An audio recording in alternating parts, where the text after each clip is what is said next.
What's up? Oh. Is this me? Yeah. Okay. Just turn myself down a little bit. Okay.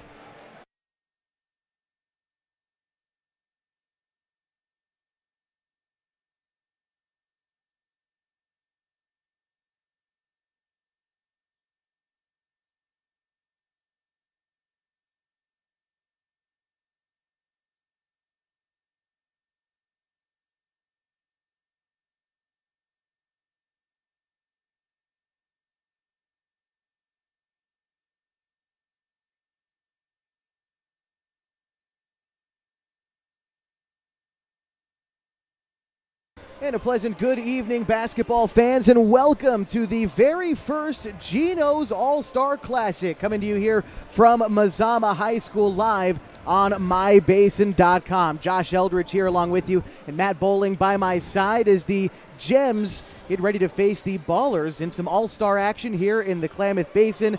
Had quite a few people showing up here tonight already, and excited for a fun night of basketball tonight, Matt. Yeah, it's interesting, Josh. You and I are up here in the booth as co-commentators, but we also enter this gym as rival GMs. These teams obviously bear our names. We drafted them a few weeks ago, and now we get to see how they line up against each other. So we'll introduce the teams coming up in just a little while, and we'll kind of go over how the draft played out a couple of weeks ago. We'll tell you why we're all here, and of course get ready for tip-off just a few minutes away here at Mazama High School. This is the Gino's All-Star Classic live on mybasin.com and 104.3 and 960 Sports. Parent of a high school athlete, I've given up trying to get pictures of my kid playing sports. It's nearly impossible to take pictures and enjoy the game. There is a solution, though. God's Gifts Photography attends high school sporting events in the Basin to take individual and team action photos at a great price. Search God's Gifts 2 on Facebook to learn more. They'll come and capture your athlete in action, creating those frameable lifelong memories so you can watch and just enjoy the moment. Call 541-281-2206 to get your athlete on their schedule. God's Gifts Photography. Threads. There are many threads that run through our region. There are churches and schools and Little League teams that bring us together and bind us into communities. There are roads and cars, there are houses and jobs and businesses, all woven together to make the fabric of our communities. There are financial threads that are part of that tapestry as well. For over 80 years, it's been our pleasure to be headquartered here, providing financial services to generations of our friends and neighbors. From that first savings account to retirement planning and all of the cars and houses and groceries in between, we keep your money local, investing it back into our communities, adding more threads to the fabric to make our communities stronger. Pacific Crest Federal Credit Union. Find your path.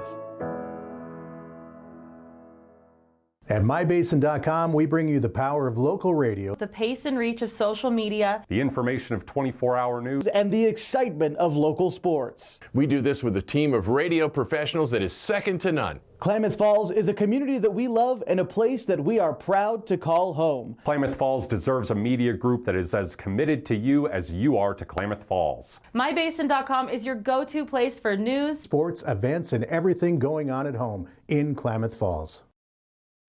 Josh Eldridge and Matt Bowling back with you live for the Gino's All-Star Classic here at Mazama High School. My own Gems are getting ready to take on Matt's Ballers here in just a few minutes. And first time that we've done something like this here, at least as part of our station. There was at one point a high school basketball All-Star game, but it's been gone for some time. And here we are to fill the void. And we got at least one player from all of our 7 area schools participating in these games tonight. Yeah, it was great. It was great. I mean, we solicited player nominations from the head coaches, had to make some cuts here and there. Well, first we did. Ended up having to kind of call some people back in due to various things coming up with people being available and stuff. So it did get to be a little hectic. But we were able to get a pool of 40 players, 20 for the boys, 20 for the girls for the draft to divide up into 2 teams of 10. And so that's where we are today. It has been some hiccups along the way, but some of the things that we kind of figured out as we went along was finding people to coach these teams as well. And that sort of is something that came together this week. And while we have some time, we can talk about the coaches that we have and dedicate the rest of our time this evening to the players. But for the girls on that side, we've got Annie Campos, who will be coaching the Gems, and Madison Toll, who will be coaching the Ballers, both coming off a national tournament appearance with the Oregon Tech Lady Owls. Yeah, and Annie Campos especially should be a name very familiar to Basin basketball fans. 4A Player of the Year last season, led Henley to a state championship. Also an excellent softball player. I know we've got that starting up this week as well. But both of them now at Oregon Tech. Madison Tull having just wrapped up her career with the Lady Owls, and Annie Campos getting hers started. And then on the other side of the page, Keegan Shivers, also of Oregon Tech Owls fame. He just wrapped up his career as well. And then, Matt, you're coaching your own team tonight. Yes, sir, I am. My head coaching debut, it came about out of necessity more than anything else, as Keegan was the only Oregon Tech men's player left in town that hadn't gone away for spring break. So sent him over to coach your team, and I decided to step in and coach my guys. One of the reasons why we had to go this route with Oregon Tech players is initially we had wanted to get some of these high school coaches from around the area to coach these teams. Unfortunately, we weren't able to do that. But as far as some of the coaches that we had selected, for the guys, it would have been Tim Moore and Ryan Millsap, the Cross Point Christian coach, and the Mazama head coach. And for the ladies, it would have been Randy Denson for Henley and Ray Struve out in Bonanza. Just want to, acknowledge those guys as well for the great seasons that they had as a coach, and acknowledge that we wanted them here just as much as they wanted to be here too. Yeah, no doubt about it. We've definitely learned about some OSAA rules in trying to put this thing together that we weren't aware of before. You can't have the coaches coaching their players during the dead period. You also can't have them wearing their school uniforms for some reason. We wanted to do that, to have it kind of like the old NBA All-Star game used to be, but for some reason that is not allowed, so we had to go with opposite color T-shirts. So the Gems are in black, and the Ballers are in white. We've got the team still yet to be introduced. Our public address announcer, Tom Keller, we'll be hearing from him in just a little while. But as we kind of get closer, the idea of this is to celebrate just a great season that everybody has had in the Klamath Basin. Of course, it was the Mazama Viking, the boys teams, who made it the deepest into the playoffs, making it to the semifinals. But just about, I'd say, at least 80% of our schools in the area, boys and girls, made the postseason to some variety. And so being able to come together tonight and bring the whole county together from Bonanza to Lost River to Tule Lake and get us all in one spot, it's been really cool to see everybody coming in and smiling. And for the sake of Bonanza specifically, Matt, you noticed they had T-shirts, custom-made T-shirts as we walked in the gym tonight. That's great, man. I love that people are into this. You know, you never know, right, when you're trying to get something like this started, how seriously are people going to take it? Well, it's definitely been a great response so far, just looking at the crowd that's in here, and I'm excited for what should be a fun couple games ahead. Girls are getting ready to tip off at 5:30. Well, just a couple minutes past 5:30. That's about what time it is now. The guys scheduled for 7:30 tonight as the gym starts to fill up at Mazama High School. We are going to take a quick break, and when we come back, we'll be ready for the anthem, and we'll be ready to introduce you to the teams that we've got here, the Gems and the Ballers. And, of course, we are nearly ready for tip-off in the first Gino's All-Star Classic tonight on 104.3 and 960 Sports and MyBasin.com.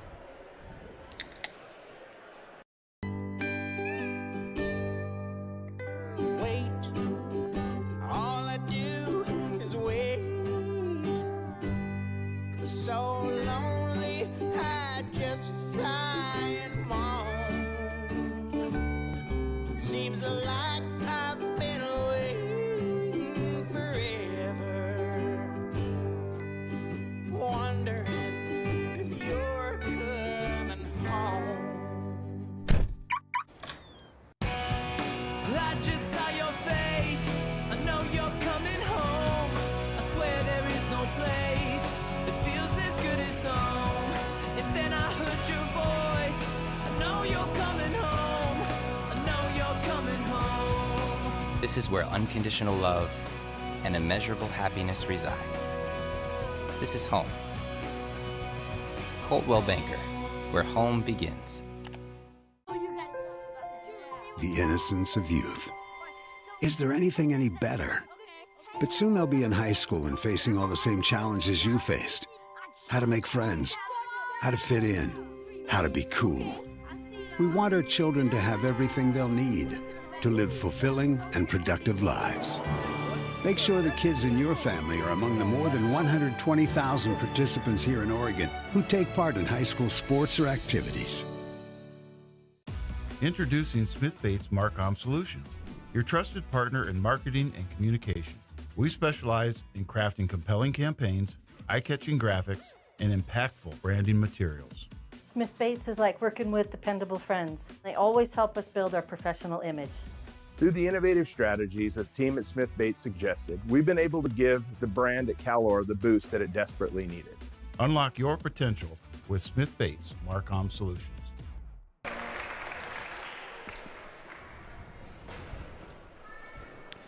Now we'll introduce the teams first.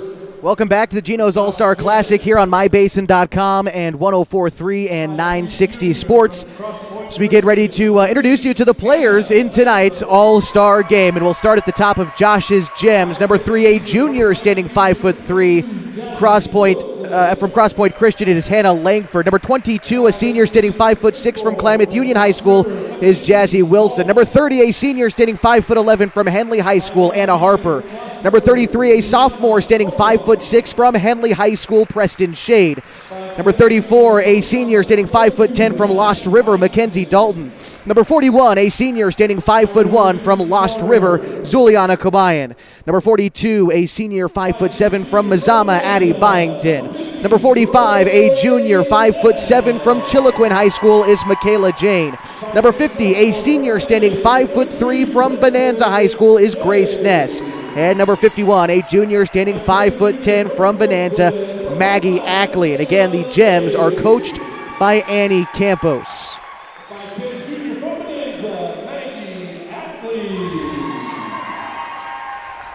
So it looks like Michaela Jane, Preston Shade, Grace Ness, Maggie Ackley, and Anna Harper are getting the start for the Black Shirts.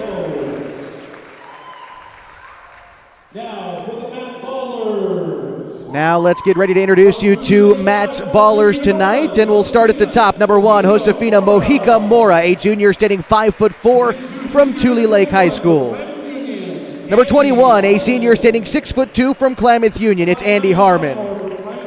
Number 25, a sophomore standing 5'1" from Klamath Union, Lisette Wata. A 5'3" senior from Lost River High School, Avery Turner. Number 55, a senior standing 5'3" from Bonanza, Mary Schooler.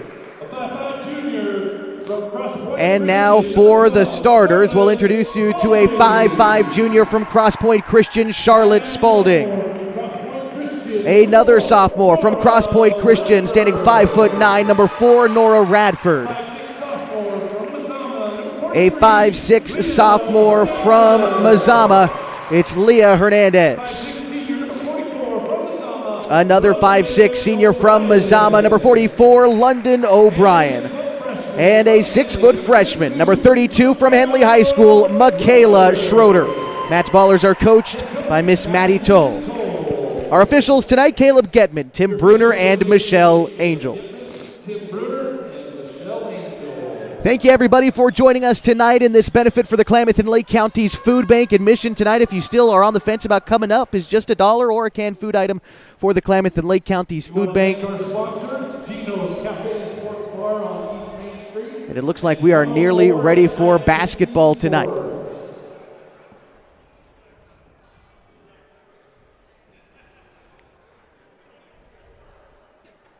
We've got both of our teams' separate huddles on either side of the floor. I'm interested to compare and contrast the strategy that we'll see between these two teams and then the teams that we'll see later tonight as well on the guys' side. And we got a pair of Hornets going at it in the circle to start this one, Anna Harper and Michaela Schroeder. The opening tip is controlled by the Gems. Here's Maggie Ackley from Bonanza High School, gives it up to Preston Shade. Shade here at the top of the key, looking to take a screen going left, trying to get it underneath to Harper, but it is taken away by Charlotte Spalding. Pass goes ahead to Schroeder. She'll kick it out to Hernandez, throw it over to Radford. Radford driving, gets to the free throw line, goes back outside to Hernandez, now to O'Brien. O'Brien from Mazama High School, giving the handoff there to Spalding, has her pocket picked by Preston Shade. One of the best defensive players in the Skyline Conference, takes it coast to coast for the first points of tonight's ball game. 2-0 Gems, 7:20 to go in the first. Preston Shade was part of the Skyline Conference all-defensive team both this season and last season. Both of the first 2 years of her high school career. Comes away with the turnover here on a pass intended inside for Michaela Schroeder. Here's Shade, top of the key. She's going to throw it over to Grace Ness. She's left alone straight away. Instead, gives it up to Ackley. Now again, Shade in the corner. Shade looking to go baseline. Bounces it out to her Hornets teammate Harper, who knocks down a mid-range jumper for two. The Gems lead 4-0 with just inside of 7 minutes to go. Ballers in the white shirt looking to respond. Here's O'Brien taking a Schroeder screen, trying to find Michaela close inside. Can't finish off the glass. Gets her own rebound, but can't finish on the second look. Grace Ness in there for the rebound. Now Gems coming the other way. Shade finds a lane down the middle. A bounce pass to Harper. Can't finish, and Schroeder rips away the rebound. You're seeing pretty early on why I drafted Michaela Schroeder with my top pick, Josh. She is a paint monster. Yeah, first round, second overall, averaged a double-double this season, and a conference player of the year is only a freshman. Is Leah Hernandez with a scoop shot. In for two for the Ballers. They're on the board with 6 minutes to go in the first quarter. Maggie Ackley near the arc, dumps it underneath to Jane, fading away from the hoop. She will be fouled and will shoot two. Charge the foul to Leah Hernandez. Again, want to highlight our officials one more time tonight from the Klamath Falls Basketball Officials Association. Caleb Getman there making that call. He's joined out there with Tim Bruner and Michelle Angel. And appreciate them for coming on out tonight and supporting our community here in Klamath Falls as Jane makes the first shot, and she's got a second. Kayla Jane was an honorable mention All-Mountain Valley League selection this year for the Queens. London O'Brien giving it up to Spalding there on the far side. Trying to get it underneath to Radford, but it's taken away, that time by Michaela Jane. Pass comes ahead to Anna Harper. She'll give it up to Preston Shade. Shade bouncing it underneath to Harper, spinning to the cup. She scores a score of 8-2 with 5.5 to go in the first quarter.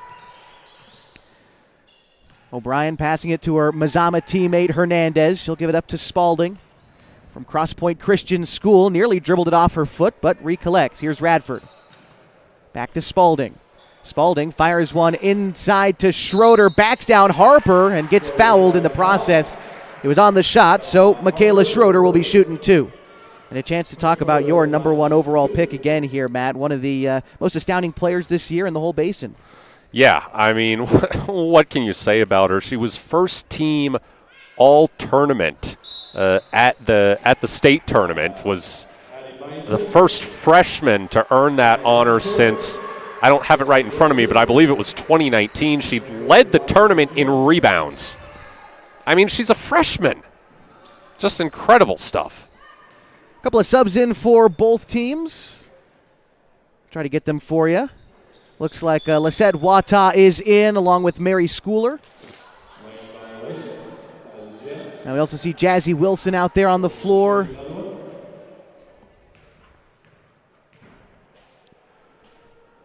I believe Hannah Langford into the game as well for the Gems.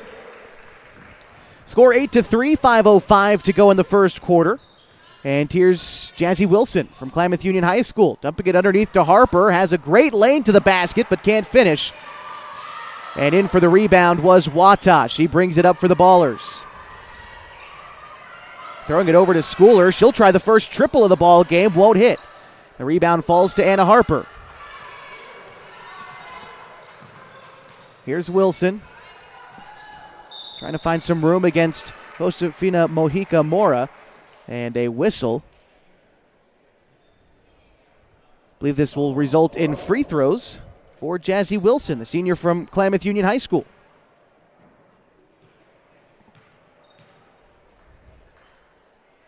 First free throw is good.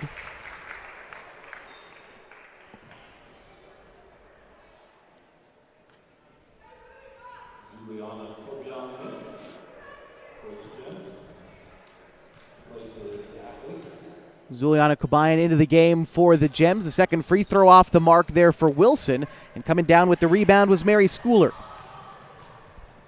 She's taken point here for the Ballers as they trail 9-3. 4.5 to go in the first. There's Wata trying to find Schroeder, taken away by Harper. Bounce pass ahead to Langford. She takes it in high off the glass, hangs on the rim but won't go. And Michaela Schroeder battles for the glass. Gives it up to Schooler as she comes the other way. Handing it off to Mojica Mora. Now to Spalding, well beyond the arc on the right side.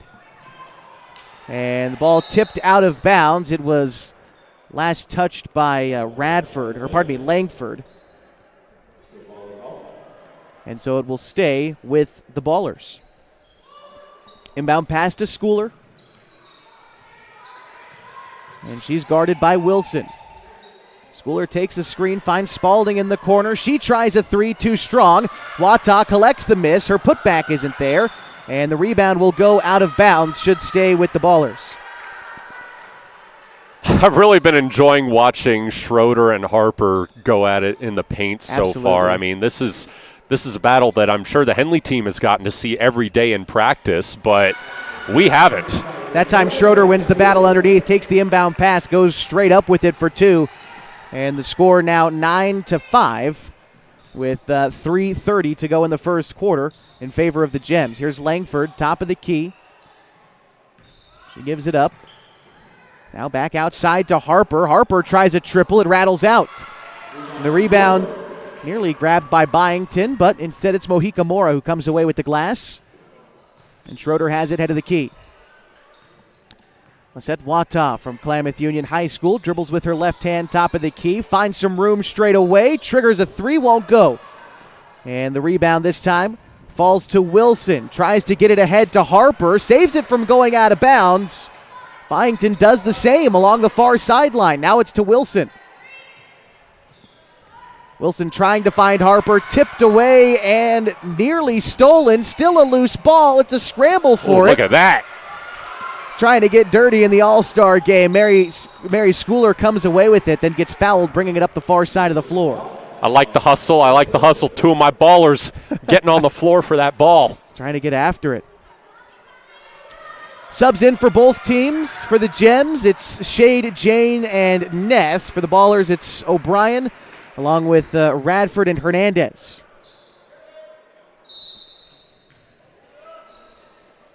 Schooler looking to inbound, gets it to O'Brien. Tight defense quickly being played and a jump ball.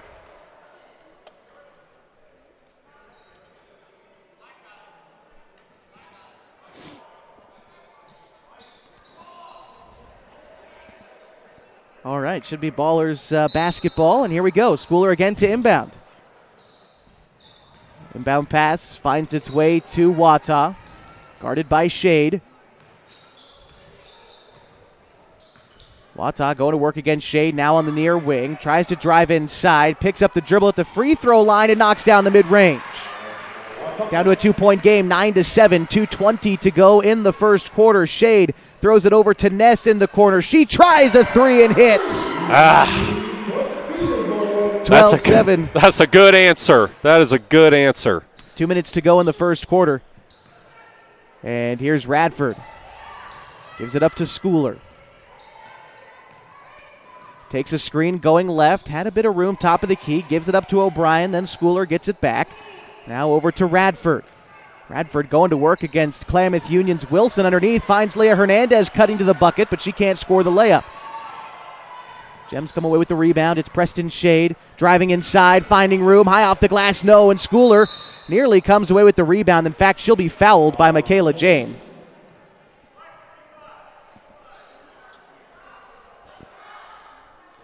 Maggie Ackley coming in for the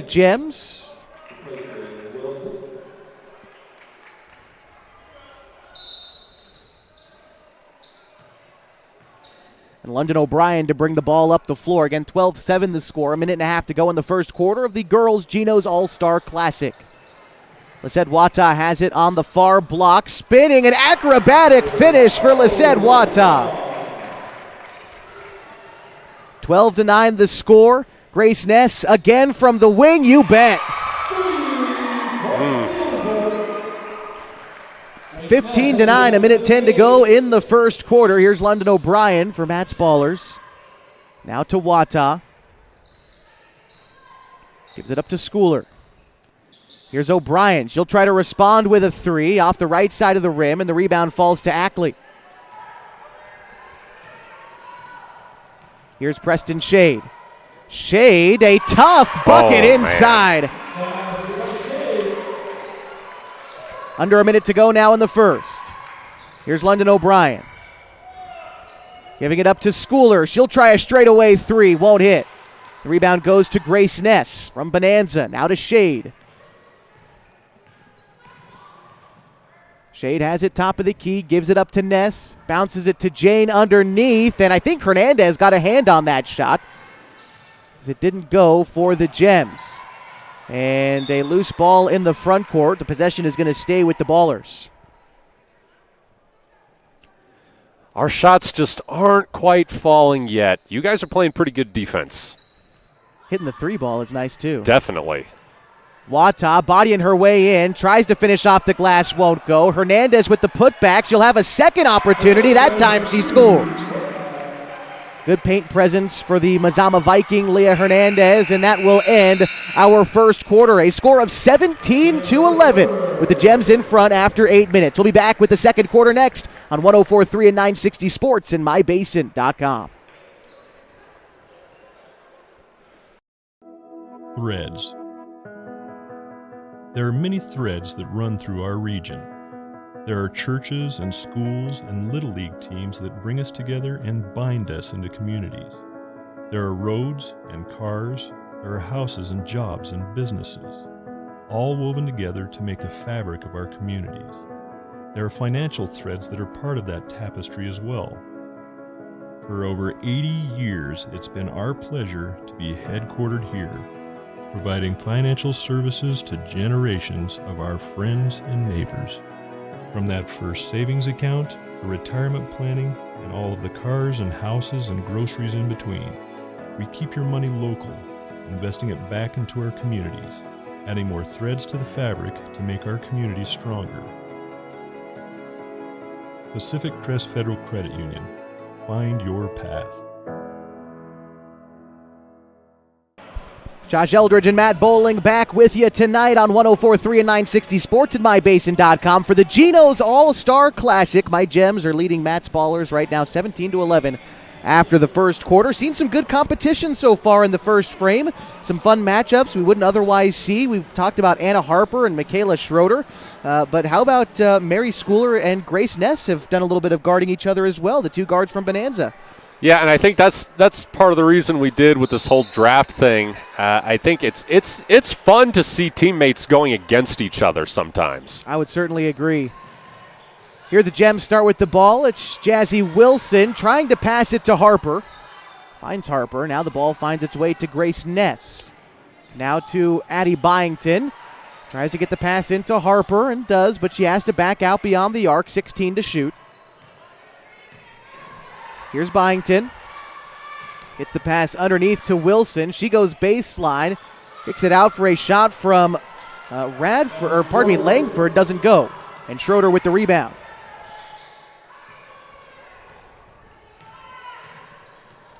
Here's London O'Brien. Guarded by Grace Ness. Gives it up to Wata. And Wata will travel, trying to switch the dribbling hand. And that's a turnover. I think only the second turnover that we've seen this game. These girls taking good care of the basketball. They are the best of the best.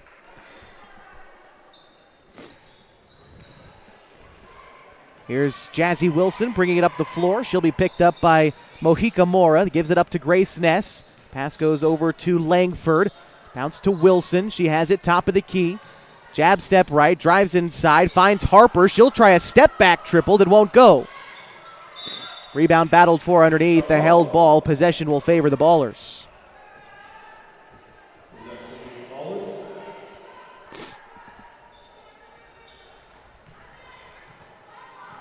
Here's Charlotte Spalding. Another couple of cross-point Christian players going at it as Spalding brings the ball up the floor against Langford. And here they are right here on the near side. Screen going right.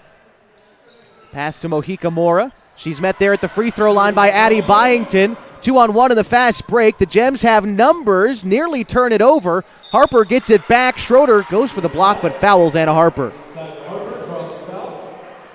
Nice defense there by Lisette Wata. I'll tell you what, one of the few underclassmen selected for this game, only a sophomore, but was first team All-Skyline Conference this year. She's got a really bright future, I think. Yeah, you seem to have got a lot of these players that are more future-oriented. 3 sophomores and a freshman on your team, and I only have one underclassman on my roster. That's Preston Shade.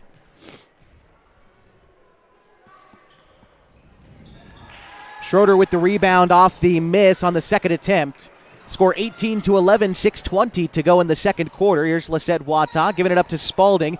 Had it poked free for a moment, and they're actually going to call a backcourt violation.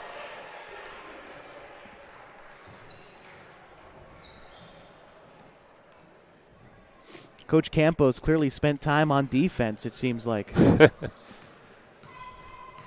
Yeah, you and I caught the tail end of the girls' open gym on Wednesday night after our radio show. We walked in, and both her and Madison Tull were coaching their teams up. Looked like a design play there for Anna Harper, taking a screen and rolling to the rim for 2.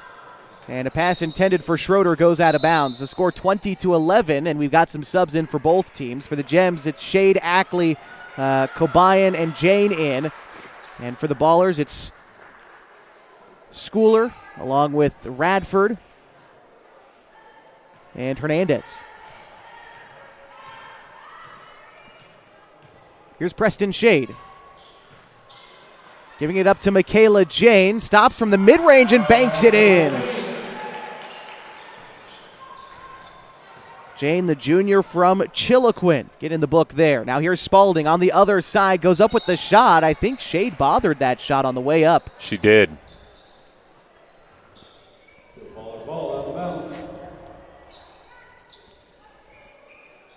Schooler to inbound, giving it up to Hernandez. She has it in the near corner, guarded by Jane. Hernandez has some room, goes inside, off the glass and in. And a great take by Leah Hernandez for 2. Score 22-13, 5:18 to go in the first half. Straightaway 3, taken and missed, and Schroeder denies the putback.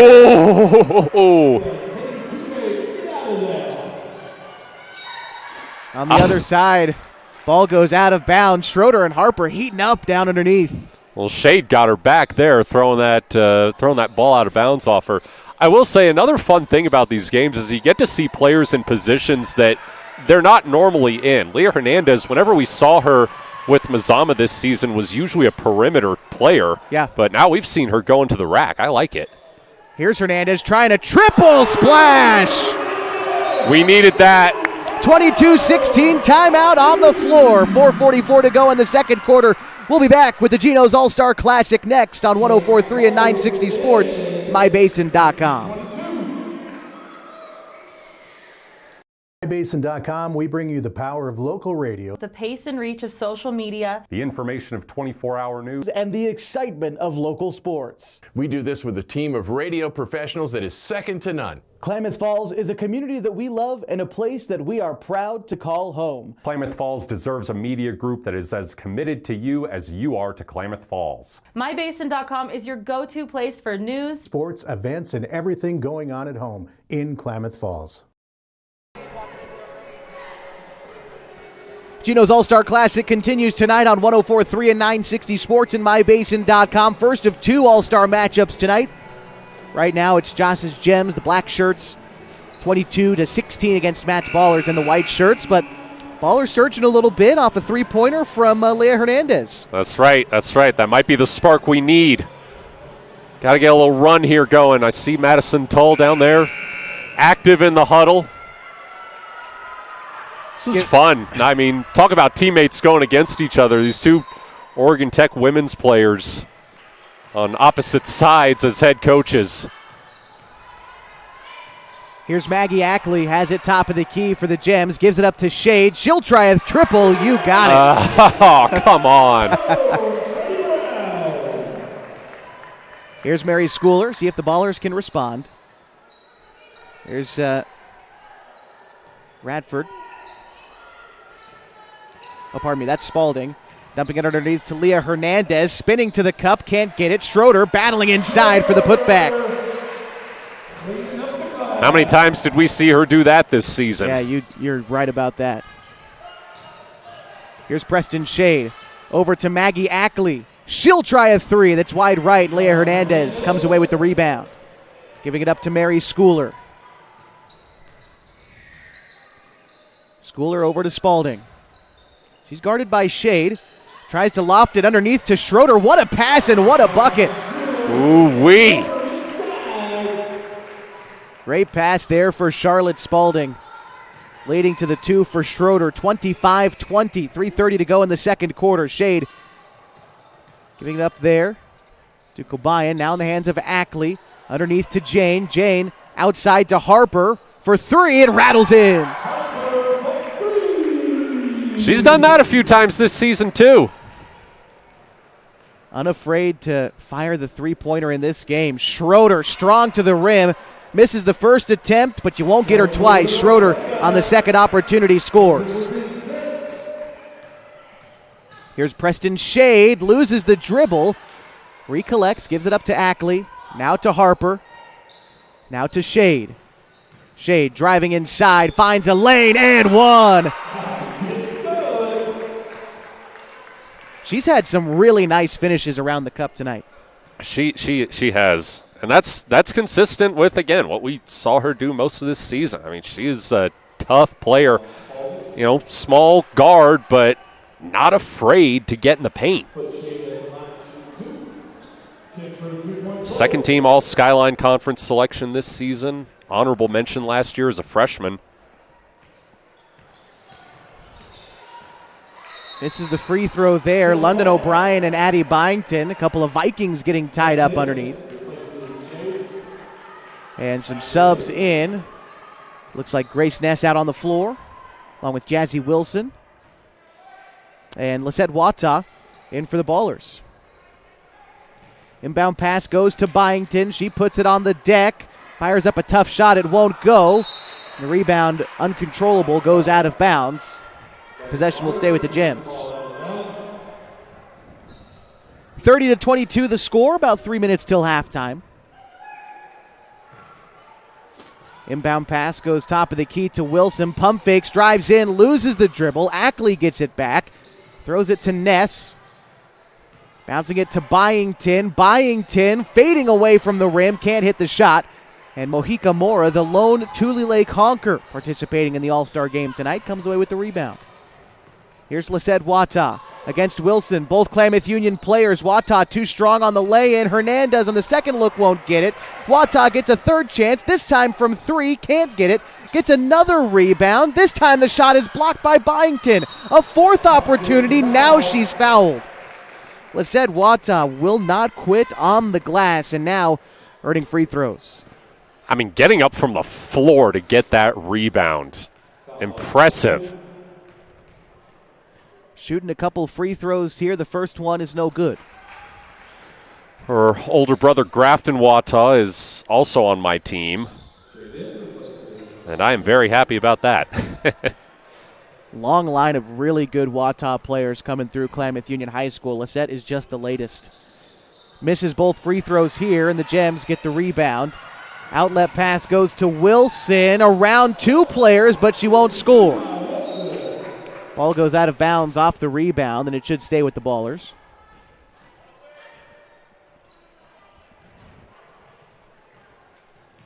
London O'Brien with the inbound pass. Minute 56 to go till halftime.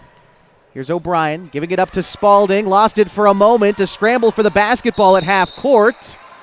And a held ball. Possession is, I believe, going to favor the Ballers.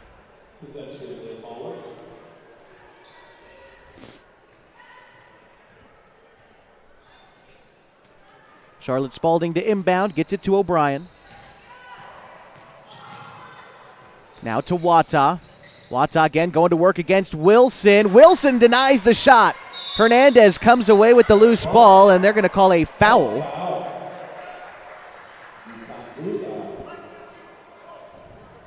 Charge the foul to Jazzy Wilson.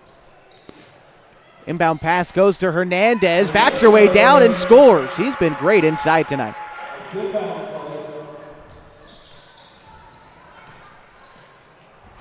Shade lets that one go out of bounds.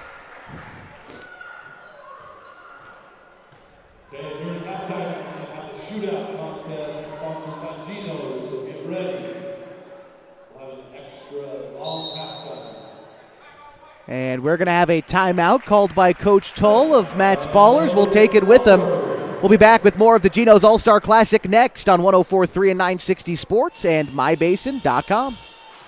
Parent of a high school athlete, I've given up trying to get pictures of my kid playing sports. It's nearly impossible to take pictures and enjoy the game. There is a solution, though. God's Gifts Photography attends high school sporting events in the Basin to take individual and team action photos at a great price. Search God's Gifts 2 on Facebook to learn more. They'll come and capture your athlete in action, creating those frameable lifelong memories so you can watch and just enjoy the moment. Call 541-281-2206 to get your athlete on their schedule. God's Gifts Photography.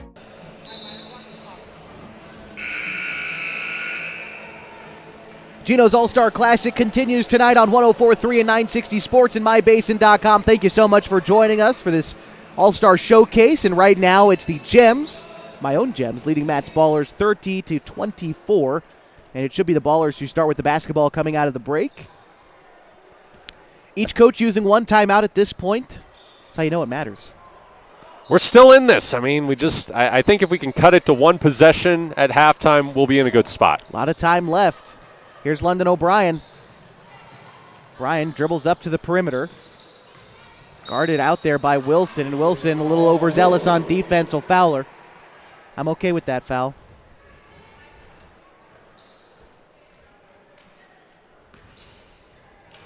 Ballers to inbound along the near sideline in front of the Gems bench. Here's Spalding. Lofting it in the backcourt to O'Brien. Wilson still pressuring her.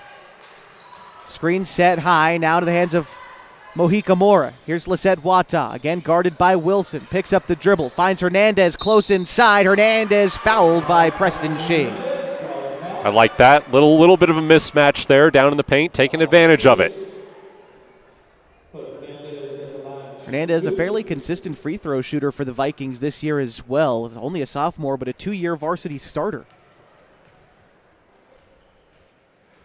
First free throw is off the mark. Subs coming in for the Ballers. I will mention, since we just saw Annie Campos talking to Preston Shade there, it's cool how it worked out as Campos coaching two of her former teammates at Henley, Harper and Shade. Absolutely. Michaela Schroeder back out on the floor, and there you see in the paint there Anna Harper making sure that she's playing defense on Schroeder. Maggie Ackley also into the game along with Hannah Langford. Hernandez misses both, and Grace Ness comes away with the rebound. Still a 6-point difference with a minute to go.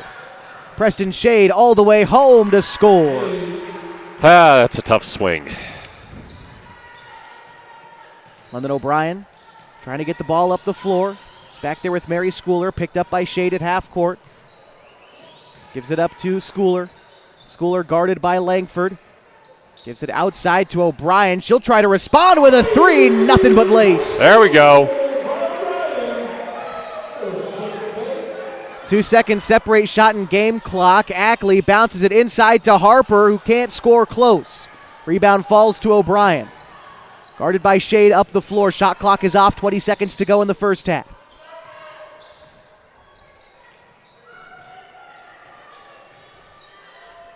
Schooler looking for a teammate underneath, whether it was Schroeder or whether it was Radford. It was off the mark, so with 10 seconds to go, Gems could have the last possession, up by 5. Inbound pass goes to Shade. 7 seconds. Down to Ness, all alone, close to the rim, and she scores. And that should bring us to halftime. Defensive breakdown there, man. We got burned in transition a lot that first half. Need to clean it up. Are you going to be in the locker room, Coach? I don't know. 34-27 the score after one half of play. We'll be back. We'll talk about the game that we've seen so far. We'll talk a little bit about why we're all here tonight. Also chat about the guys' game, which is still yet to come tonight at 7:30. That's all still to come as we continue your coverage tonight from Mazama High School. This is the Gino's All-Star Classic on 104.3 and 960 Sports, and also mybasin.com. Parent of a high school athlete, I've given up trying to get pictures of my kid playing sports. It's nearly impossible to take pictures and enjoy the game. There is a solution, though. God's Gifts Photography attends high school sporting events in the Basin to take individual and team action photos at a great price. Search God's Gifts 2 on Facebook to learn more. They'll come and capture your athlete in action, creating those frameable lifelong memories so you can watch and just enjoy the moment. Call 541-281-2206 to get your athlete on their schedule. God's Gifts Photography. Threads. There are many threads that run through our region. There are churches and schools and Little League teams that bring us together and bind us into communities. There are roads and cars, there are houses and jobs and businesses, all woven together to make the fabric of our communities. There are financial threads that are part of that tapestry as well. For over 80 years, it's been our pleasure to be headquartered here, providing financial services to generations of our friends and neighbors. From that first savings account, the retirement planning, and all of the cars and houses and groceries in between, we keep your money local, investing it back into our communities, adding more threads to the fabric to make our communities stronger. Pacific Crest Federal Credit Union. Find your path. At mybasin.com, we bring you the power of local radio, The pace and reach of social media, The information of 24-hour news, and the excitement of local sports. We do this with a team of radio professionals that is second to none. Klamath Falls is a community that we love and a place that we are proud to call home. Klamath Falls deserves a media group that is as committed to you as you are to Klamath Falls. mybasin.com is your go-to place for news, sports, events, and everything going on at home in Klamath Falls. And we welcome you back to Mazama High School for the Gino's All-Star Classic tonight on mybasin.com and 104.3 and 960 Sports. Want to thank our presenting sponsor tonight, Gino's Cafe down on East Main Street in Klamath Falls. They're open every morning at 6:30, serving their famous breakfast burritos, along with other menu items like Italian favorites, monthly specials, and a whole host more down at Gino's Cafe on East Main Street. Big shout out to Pete Belcastro, who was, well, in a way, the guy who kind of brought this idea to us and allowed us to all be able to celebrate these All-Stars and our great season of high school basketball tonight. At halftime, it's the Gems 34 and the Ballers 27. It's been great to see these players who are sometimes on the same team go back and forth with each other, but right now it's the Gems in front. Yeah, like I said at the end of the half, we've kind of been getting burned in transition a little bit. You guys have knocked down some threes as well.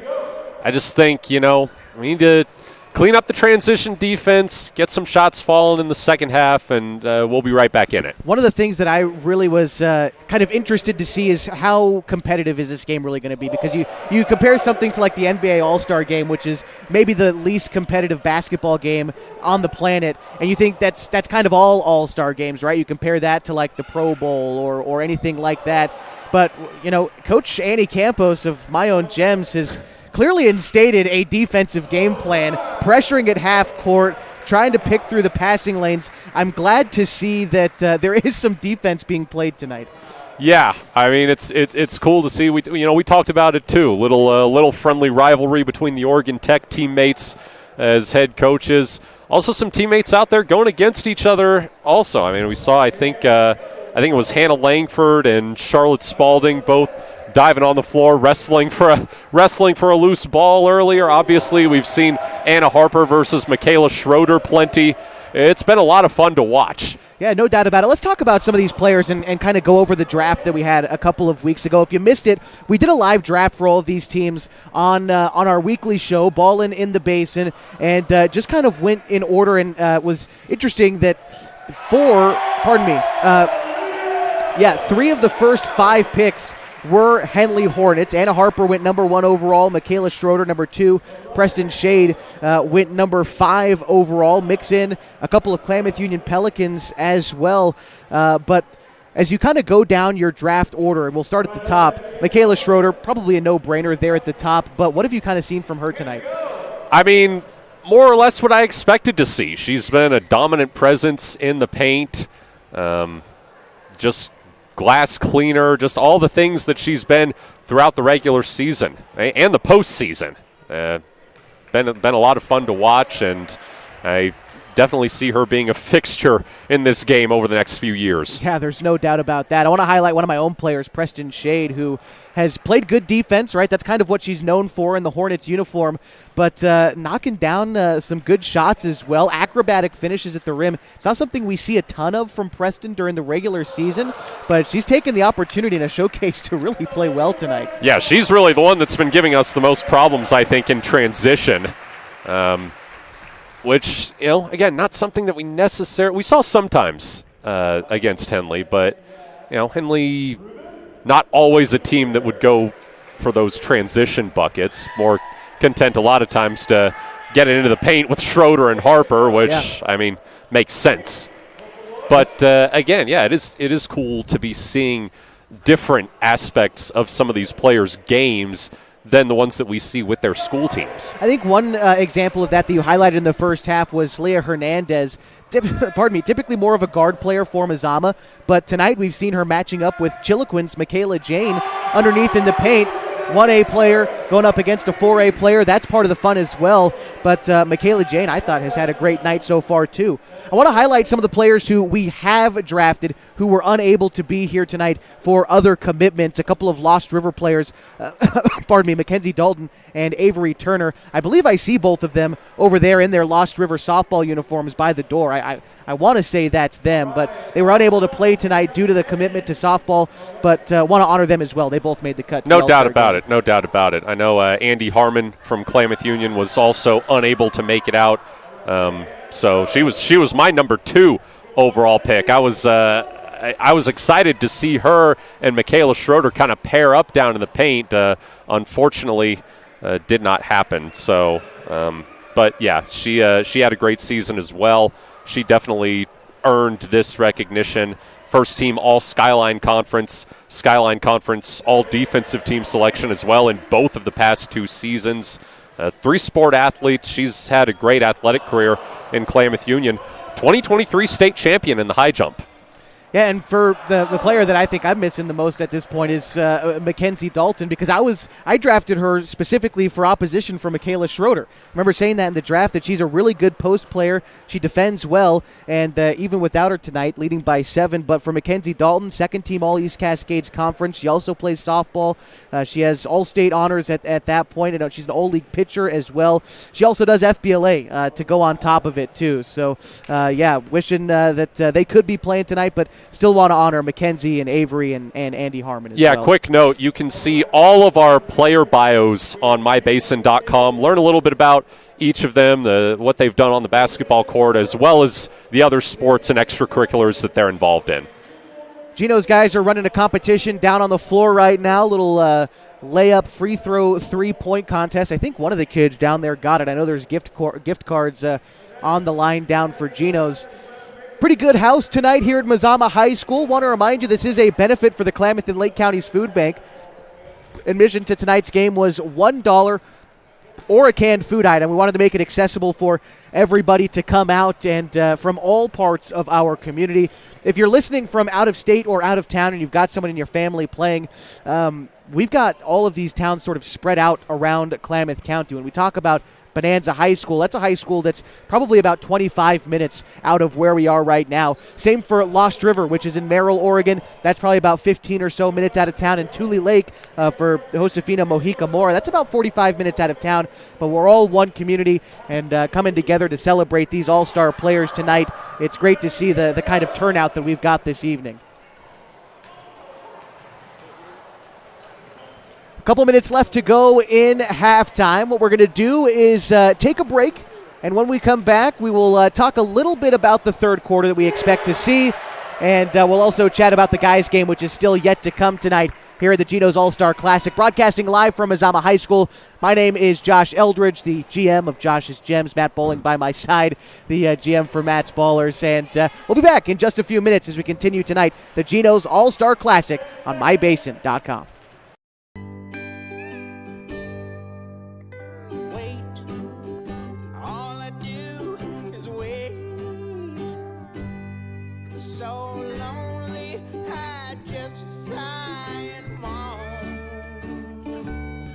Seems like I've been away forever, wondering if you're coming home. I just saw your face, I know you're coming home. I swear there is no place that feels as good as home. And then I heard your voice, I know you're coming home. This is where unconditional love and immeasurable happiness reside. This is home. Coltwell Banker, where home begins. The innocence of youth. Is there anything any better? But soon they'll be in high school and facing all the same challenges you faced. How to make friends, how to fit in, how to be cool. We want our children to have everything they'll need to live fulfilling and productive lives. Make sure the kids in your family are among the more than 120,000 participants here in Oregon who take part in high school sports or activities. Introducing Smith Bates Marcom Solutions, your trusted partner in marketing and communication. We specialize in crafting compelling campaigns, eye-catching graphics, and impactful branding materials. Smith Bates is like working with dependable friends. They always help us build our professional image. Through the innovative strategies that the team at Smith Bates suggested, we've been able to give the brand at Calor the boost that it desperately needed. Unlock your potential with Smith Bates Marcom Solutions.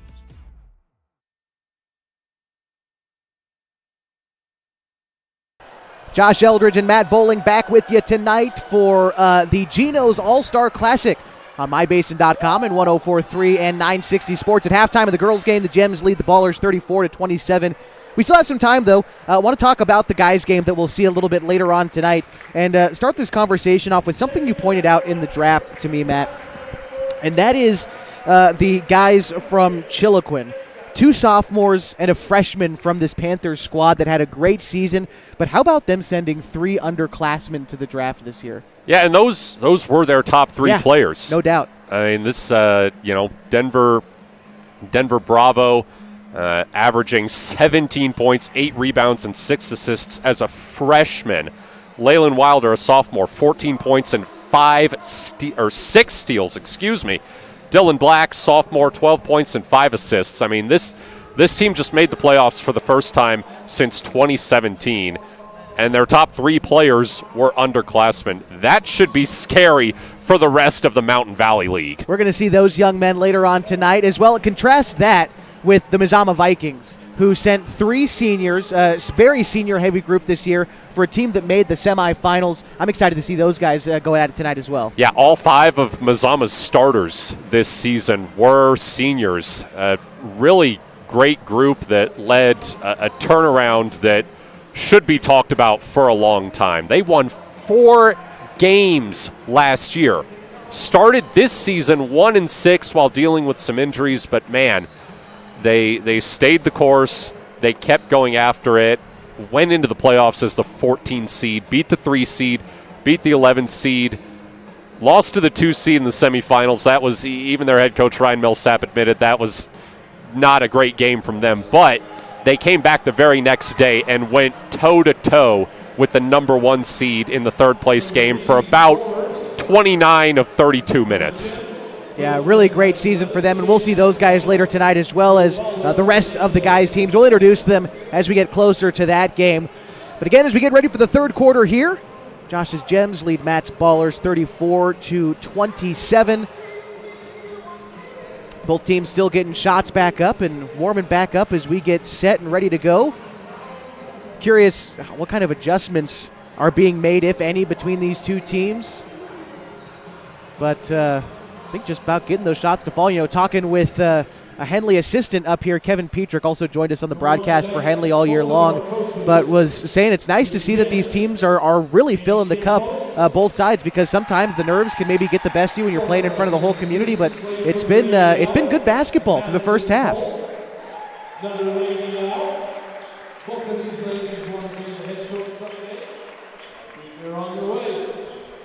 So the 5 out on the floor to start the second half for the Gems. It's Harper, Wilson, Byington, Cobayan, and Jane. For the Ballers, it's Schroeder, O'Brien, Spalding, Hernandez, and Radford.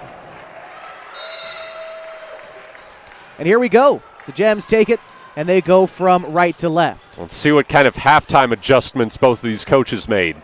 Coach Matty Tull of the Ballers and Annie Campos of the Gems, both Oregon Tech Lady Owls. Here's Wilson giving it up to Harper. She has it extended straight away. Now to Michaela Jane from Chiloquin High School. Dribbles in, loses it for a moment, gives it up to Jazzy Wilson, whose uncontested triple is good. 10-point advantage for the Gems. London O'Brien and the Ballers looking to respond. Met at half court there and gives it up to Spalding. Now back into the hands of O'Brien. Here's Spalding once more to Schroeder. Schroeder goes against Harper once more. A 3 in the corner for O'Brien is off the mark, and the rebound picked up by Michaela Jane. Ahead to Jazzy Wilson, guarded by O'Brien. Skyline Conference foes, and still foes here as the shot inside was bothered, I believe, by O'Brien. Ball goes out of bounds and will stay with the Gems.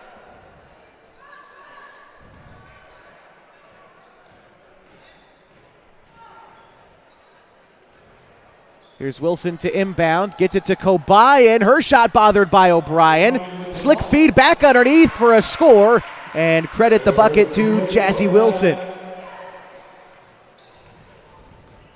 Here's London O'Brien. Hands it off to Leah Hernandez. Gives it back up to O'Brien, now in the near corner, guarded by Byington. Ball nearly tipped out of bounds, but Hernandez saves it from going out. Pick and roll, gives it up to Schroeder. Schroeder driving inside and gets fouled. 2 players hanging onto her shirt, and it's like she doesn't even feel the contact. No. And I mean, we saw it throughout the season. I mean, 1, 2, 3. It didn't matter how many players you threw at her down there. It just felt like she would find a way to get the ball at least toward the basket. If she didn't score, she was probably going to draw a foul. That's exactly what she's done here as Anna Harper checks out. Preston Shade getting ready to check in for the Gems. Schroeder hit her first free throw, and she's got a second one on the way. I believe Maggie Ackley also came into the game. Here's Schroeder's second free throw. That's good. Back down to a 10-point margin. 6.5 to go in the third, and Cobayan gets all the way in and scores. Slip behind the defense for 2. Back up to a 12-point difference. Here's London O'Brien. Bouncing it to Hernandez. Back to O'Brien now in the near corner. Lofts it underneath to Schroeder. Had trouble corralling the pass for a moment, but once she gets inside, you can't stop her. Bounce pass goes ahead to Cobayan. Now Wilson gets it back. Guarded by O'Brien. Raiders and Vikings going after each other. Now into the hands of Cobayan. She's a Lost River Raider as well. Guarded by Hernandez. Dumps it underneath to Byington. Fakes a pass inside. Kicks it out to Cobayan. Zips it over to Jane. She'll try a triple. Back iron. And the rebound falls to London O'Brien. Here's O'Brien. Top of the key. Gives it up to Radford. Has some room at the free throw line and drills the jumper. Annie Campos wants timeout. We'll take it with her. The score 41-33, 5:35 to go in the third. The Gino's All-Star Classic here on 104.3 and 960 Sports and MyBasin.com. We drive play an important part of our everyday. Whether we're going to work, dropping off the kids at school, or maybe even on that first date. Vehicles we drive play an important role in all of that. And that's why at Klamath Falls Subaru, we are so passionate about getting you the long-lasting vehicle that you will love. When you come to our store, you'll find that every department is dedicated to caring for our customers, which is why I can proudly send anyone here knowing that they will be treated like family. Stop by and say hi. When you come to Klamath Falls Subaru, you're coming home.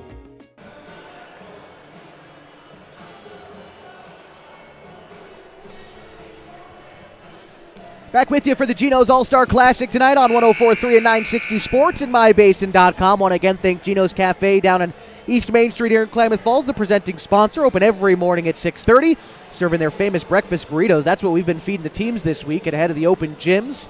Had some great breakfast burritos there, fueling the Gems lead so far by 8, 41-33. 5.5 to go in the third. 5 out there for them. It's Ackley, Ness, Shade, Langford, and Wilson. And for the Ballers, it's Wata, Schroeder, Mojica Mora, Schooler, and O'Brien. The Gems start with the basketball. The far side of the floor, inbound pass goes to Shade.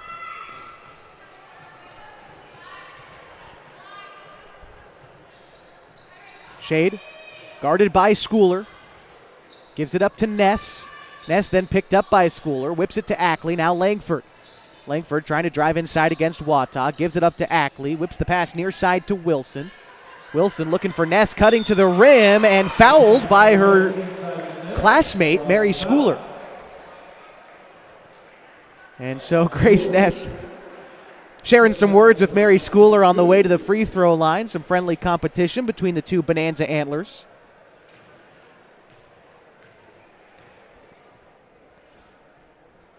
I thought it was cool as, part of the questionnaire that we sent out to each player for their player bio. We asked them who their favorite athlete was. Both Mary Schooler and Grace Ness listed each other. That's great. As one of them. Imperfect trip to the line for the Gems, but they get the rebound back. Here's Shade. Shade splits the defense, finds a lane, but can't finish. Michaela Schroeder comes away with the rebound. London O'Brien, guarded by Shade. Up the floor, gives it up to Wata. Back to O'Brien, dumps it to Schroeder underneath.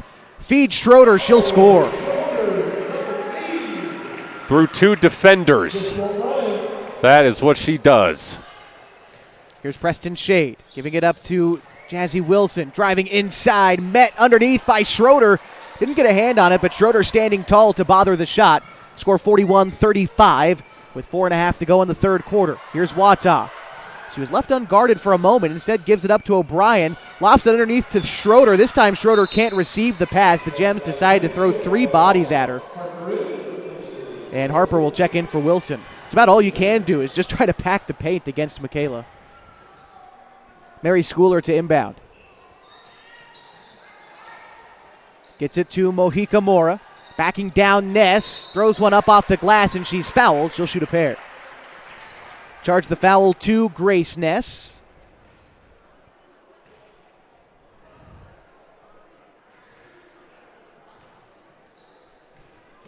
Mojica Mora, we mentioned it, the lone Tule Lake Honker competing in our All-Star festivities tonight. No guys from Tule Lake were nominated either, so she is representing the Honkers with pride tonight as she splits her trip at the line. Honorable mention, all Evergreen selection this season. She's also won all league honors in volleyball, softball, and track. Grace Ness knocking down a triple on the other side, 44-36, 4 minutes to go in the third. Gems lead. Wata back to Schooler, pump fakes, drives inside, skips the pass underneath to Schroeder, goes one-on-one to Harper and wins. She has fueled the offense here in the third quarter. Here's Shade, top of the key. Shade calling for a screen. Takes the Harper screen, dumps it underneath to Harper. Here's Harper trying to go to work against Schroeder. Gives it out to Ackley for a long 2. It won't go. The rebound picked up by Mary Schooler. From Bonanza for a guard. She led her team in rebounds this year, did Mary Schooler. Lisette Wata tries a 3. It's in. Big-time triple. The sophomore from Klamath Union. 44-41, 3:15 to go. Shade looking to respond on the other side. Harper outside for a triple. It won't go.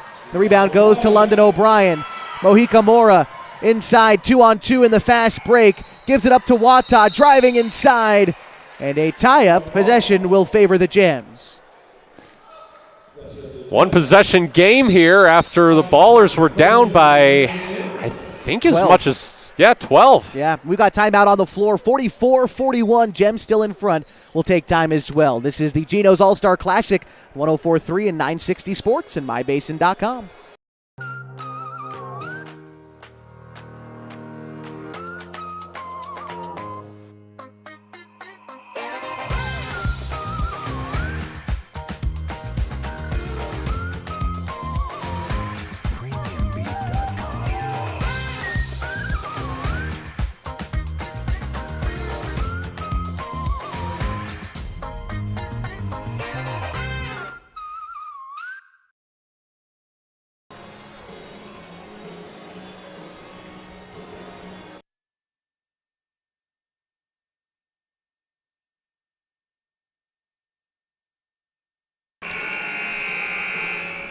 Three minutes remain in the third quarter and a score of 44-41 as the Gems lead the Ballers in the Gino's All-Star Classic. The Gems in the black shirts there on your screen, the Ballers in the white, and they will start with the ball.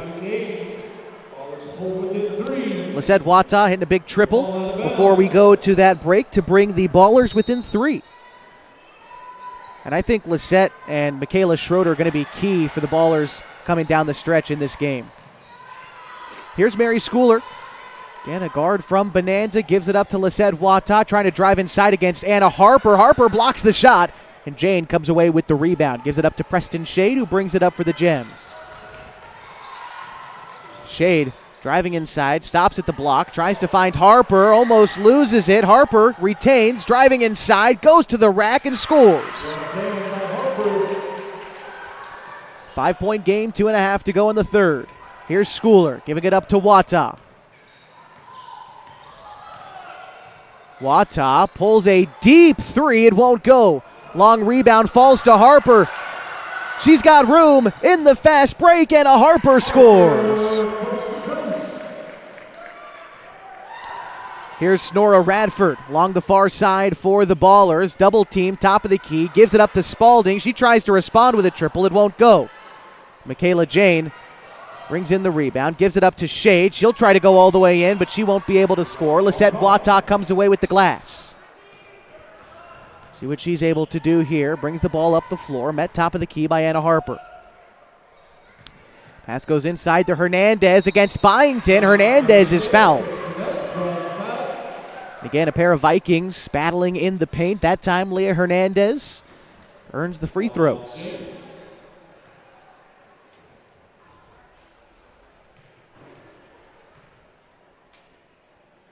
First free throw is no good. Subs in for the Gems. Hannah Langford and Jazzy Wilson in for Preston Shade and Addie Byington.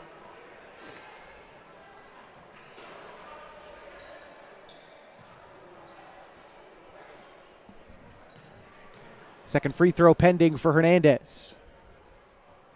That one's good. 6-point game. 1:41 to go in the third.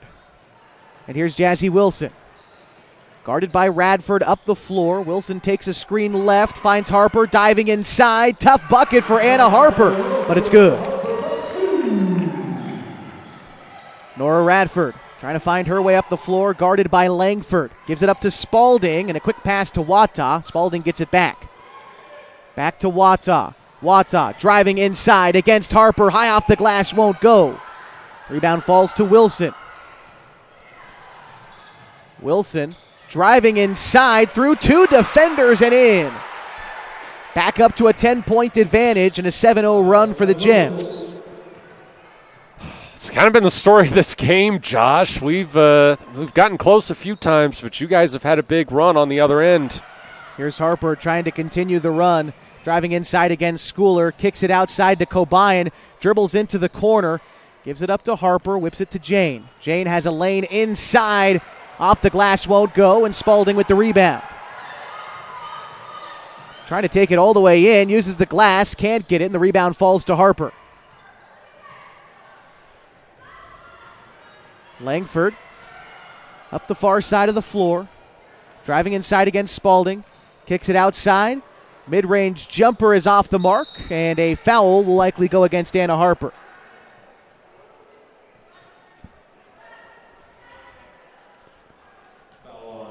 Couple of subs in, Michaela Schroeder and Mojica Mora for the Ballers. Out comes Wata and Schooler. 16 seconds to go. 16 seconds remain in the third quarter. Shot clock is off. Ballers can have the last possession if they want it. Mojica Mora driving inside against Cobain. A scoop shot off the glass won't go. The rebound is tipped out of bounds. It'll go the way of the Gems. Ballers, Gems home. 7.3 seconds. See if they can get a shot off here at the end of the third. Inbound pass goes to Wilson with 4 seconds left. A half-court heave is off the mark. And that will bring us to the end of the third. A 52-42 ball game sees the Gems lead the Ballers at the Gino's All-Star Classic on 104.3 and 960 Sports. We'll be back with more in just a moment at the Gino's All-Star Classic.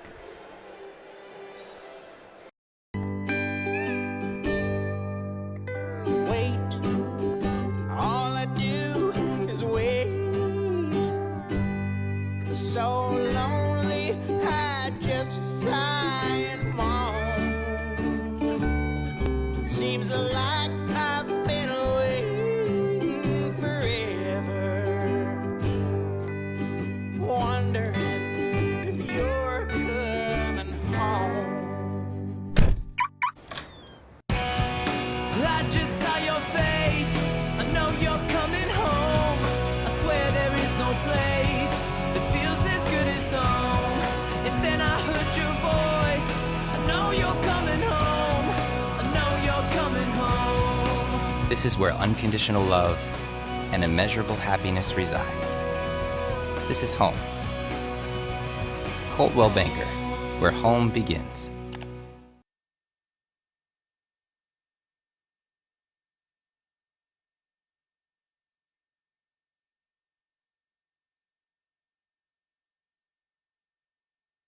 The fourth quarter of the Gino's All-Star Classic begins now as the Gems lead 52-42, and they'll start with the basketball as well. Here's Preston Shade. Takes a screen going right. Shade kicks it outside. Wilson gives it back to Shade in the corner. Shade picks up the dribble, throws it to Byington. She'll try a long two that rattles out. Rebound falls to the Ballers. Leah Hernandez has an opportunity. Breakaway, and she is fouled on the shot. Leah Hernandez will be shooting two.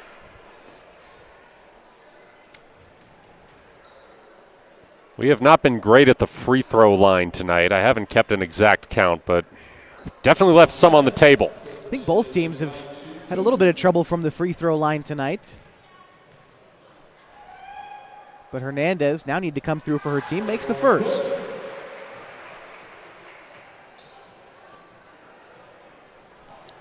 And she'll have a second.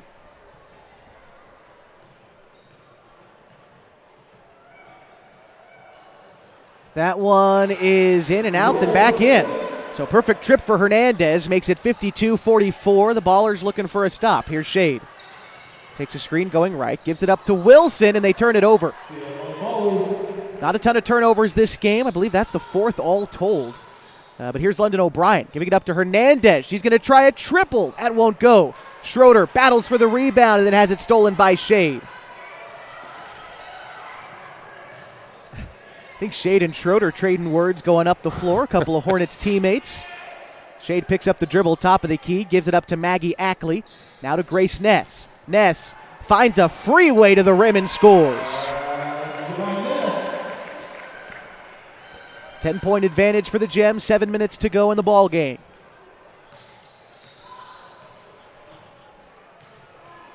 O'Brien trying to find some room to get around Shade. Grace Ness tips away the pass out of bounds. And we'll have subs in for both teams. Anna Harper in and Lisette Wata in as well.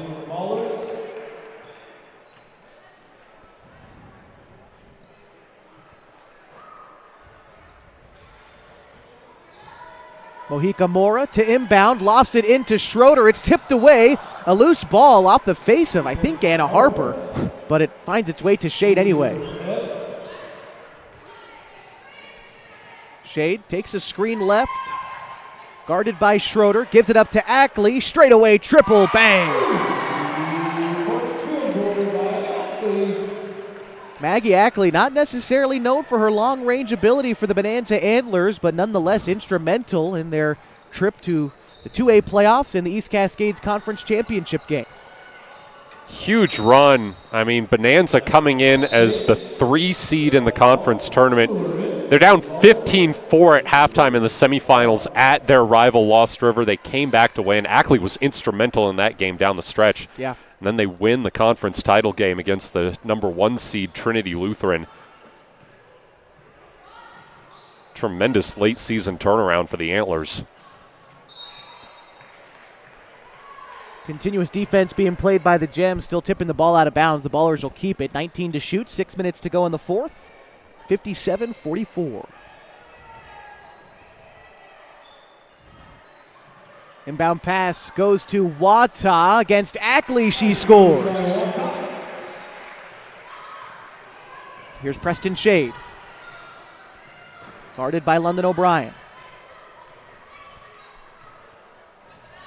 Shade drives right, gives it up to Ackley. Whips the pass near side to Harper. Trying to lose Schroeder. Tries a 3, it rims out. Rebound goes to Byington. She has room underneath but can't finish. And Schroeder with the rebound. 5.5 to go. 57-46. O'Brien having trouble getting up half court against Shade, but finally does. And Shade tips it away against O'Brien. And certainly a rivalry between the Hornets and the Vikings. And playing out there between O'Brien and Shade, playing real suffocating defense there was Preston as a couple of Gems check in. Cobayan along with Langford and Jane into the game. Leah Hernandez finds some room on the perimeter. Tries a triple, it won't go. Schroeder there for the putback. Well, down to a single-digit game again. 5 minutes left. We need a run. Zuliana Cobayan takes and misses a triple. Schroeder with the defensive board. They have to continue to control the glass for the Ballers. Here's Schooler giving it up to Spalding. Spalding guarded by Cobayan. Picks up the dribble, gives it up to Wata for a left elbow jumper that won't go, and Cobayan with the rebound. Guarded by Wata, gives it up to Langford. Langford against Spalding underneath. Gives it up to Jane outside for 3. Got it!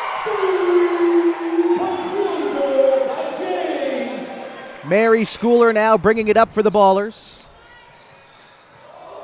Lost her defender, gives it out to Schroeder. Now Wata. Wata trying to find room underneath, can't score, and Jane with the rebound. Hernandez gets her tied up, and the tie-up will favor the Gems. Jazzy Wilson checks in for the Gems.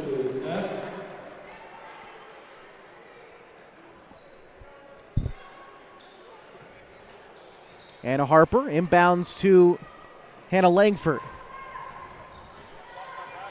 Has it top of the key, guarded there by Spalding. Langford driving inside, has some room and scores.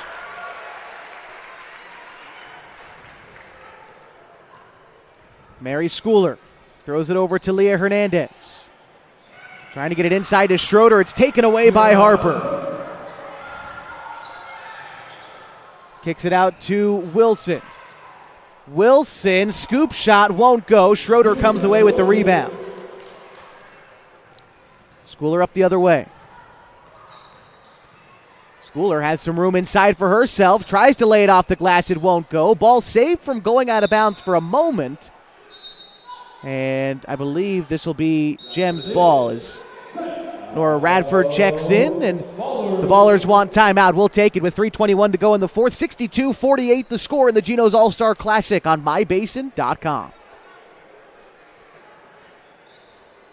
Sports was kind of what defined me as a person. I loved to play every sport I could possibly play. The Abbeys was really the family stomping ground for all of our community. Saturday afternoon soccer tournaments, we'd head over to Abbeys afterwards. And then when we got up into middle school, on our way home, we'd stop at Abbeys after basketball games. When I go home, I want to see two things when I drive through Winston. I want to see my Abbeys and I want to see my high school.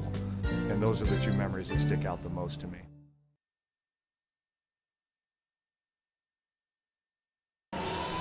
62-48 the score. Josh's Gems leading Matt's Ballers here in the fourth quarter. 3:21 to go. Gems shooting well from downtown has really been the story here in the fourth quarter. 5 out there for the Ballers is Schroeder, Radford, Schooler, Wata, and Spalding. For the Gems, it's Ackley, Byington, Langford, Kobayan, and Wilson.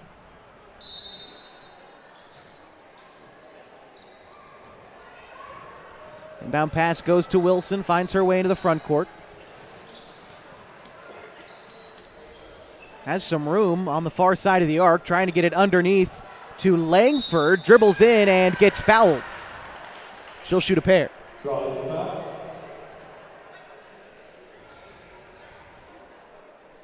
Foul on Spalding. But Langford at the line shooting 2.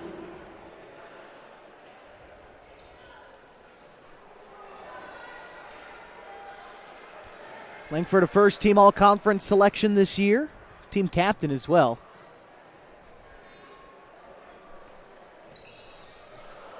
Misses both free throws. Ball goes out of bounds and should go to the Ballers.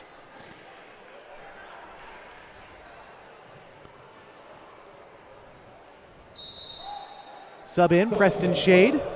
She'll come in for Jazzy Wilson. Shade replaces Wilson. Inbound pass intended for Spalding, turned over. Pass comes near side to Kobayan for the mid-range. It's off the mark. Rebound battled for underneath. Shade comes away with it. Dribbles out to the arc. Trying to go baseline. Preston Shade will be fouled and he'll shoot 2.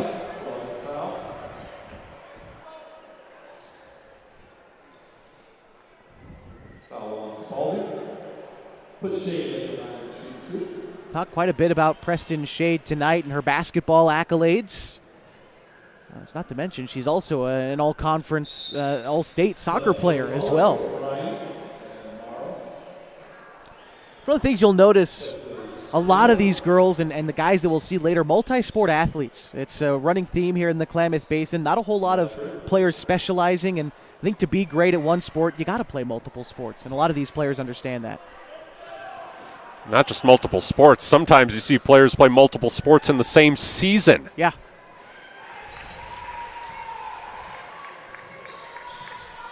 (63-48) the score, 2:45 to go in the ball game. Mojica Mora gives it up to Lisette Wata. Back to Mojica Mora. Pass goes outside to O'Brien. She'll try a triple. It rattles out. Mojica Mora with the rebound, and a foul is committed on the floor.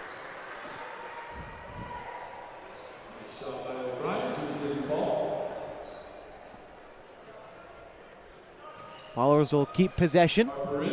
Anna Harper checks in. And Maggie Ackley goes to the bench. Leah Hernandez in for the Ballers. And she'll replace Lisette Wata.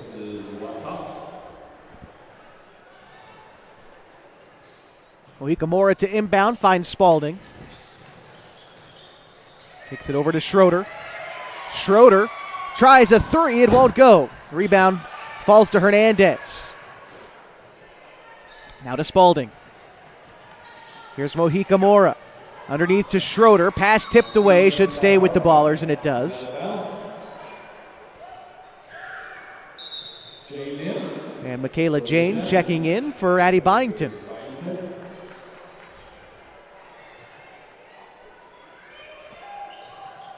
Inbound pass.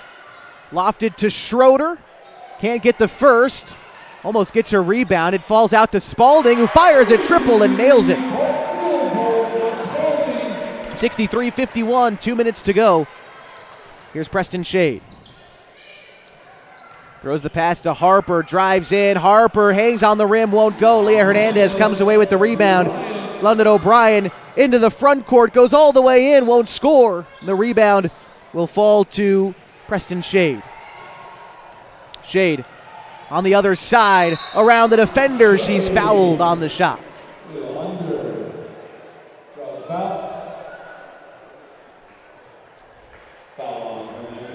Another example there of Shade driving inside and trying to get to the rack. Again, talked about it, not something we saw a whole lot during the regular season, but here in the All-Star game, she's played in the paint quite a bit. Here's Shade's first free throw. It's good.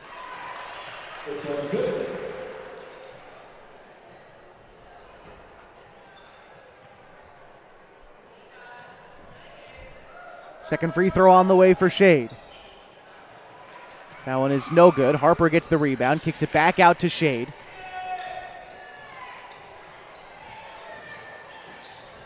Shade, now to Cobayan. Gives it up over to Harper. Harper tries a three, hits front iron. The rebound falls to London O'Brien. Long outlet pass to Schroeder. A mismatch underneath. Schroeder scores. Great pass by London O'Brien. First year here in the Klamath Basin, originally from Warrenton, a 3A school in the North Coast. And with a great pass here as Annie Campos calls timeout for the Gems, we'll take our final timeout of regulation and be back with more of the Gino's All-Star Classic on mybasin.com. Parent of a high school athlete, I've given up trying to get pictures of my kid playing sports. It's nearly impossible to take pictures and enjoy the game. There is a solution though. God's Gifts Photography attends high school sporting events in the Basin to take individual and team action photos at a great price. Search God's Gifts 2 on Facebook to learn more. They'll come and capture your athlete in action, creating those frameable lifelong memories so you can watch and just enjoy the moment. Call 541-281-2206 to get your athlete on their schedule. God's Gifts Photography.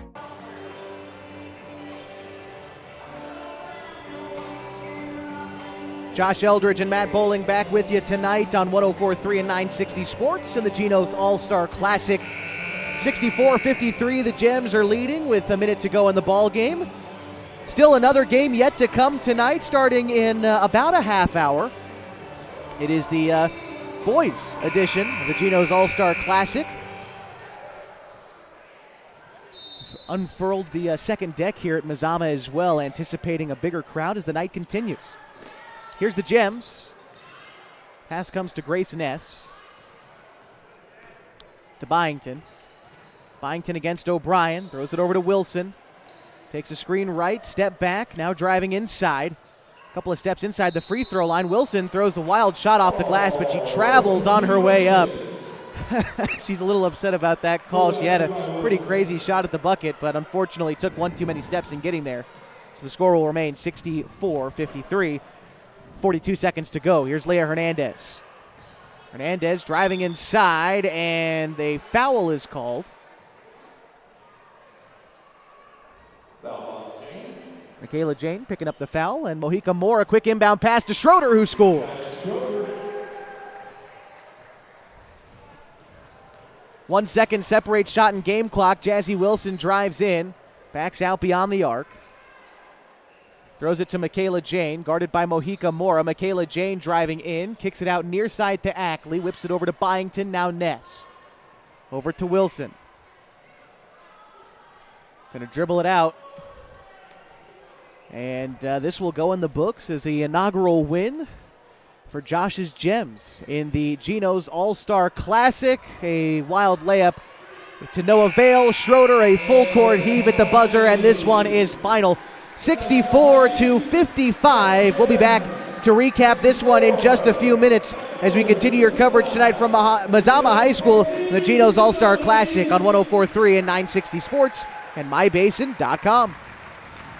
Parent of a high school athlete, I've given up trying to get pictures of my kid playing sports. It's nearly impossible to take pictures and enjoy the game. There is a solution though. God's Gifts Photography attends high school sporting events in the Basin to take individual and team action photos at a great price. Search God's Gifts 2 on Facebook to learn more. They'll come and capture your athlete in action, creating those frameable lifelong memories so you can watch and just enjoy the moment. Call 541-281-2206 to get your athlete on their schedule. God's Gifts Photography.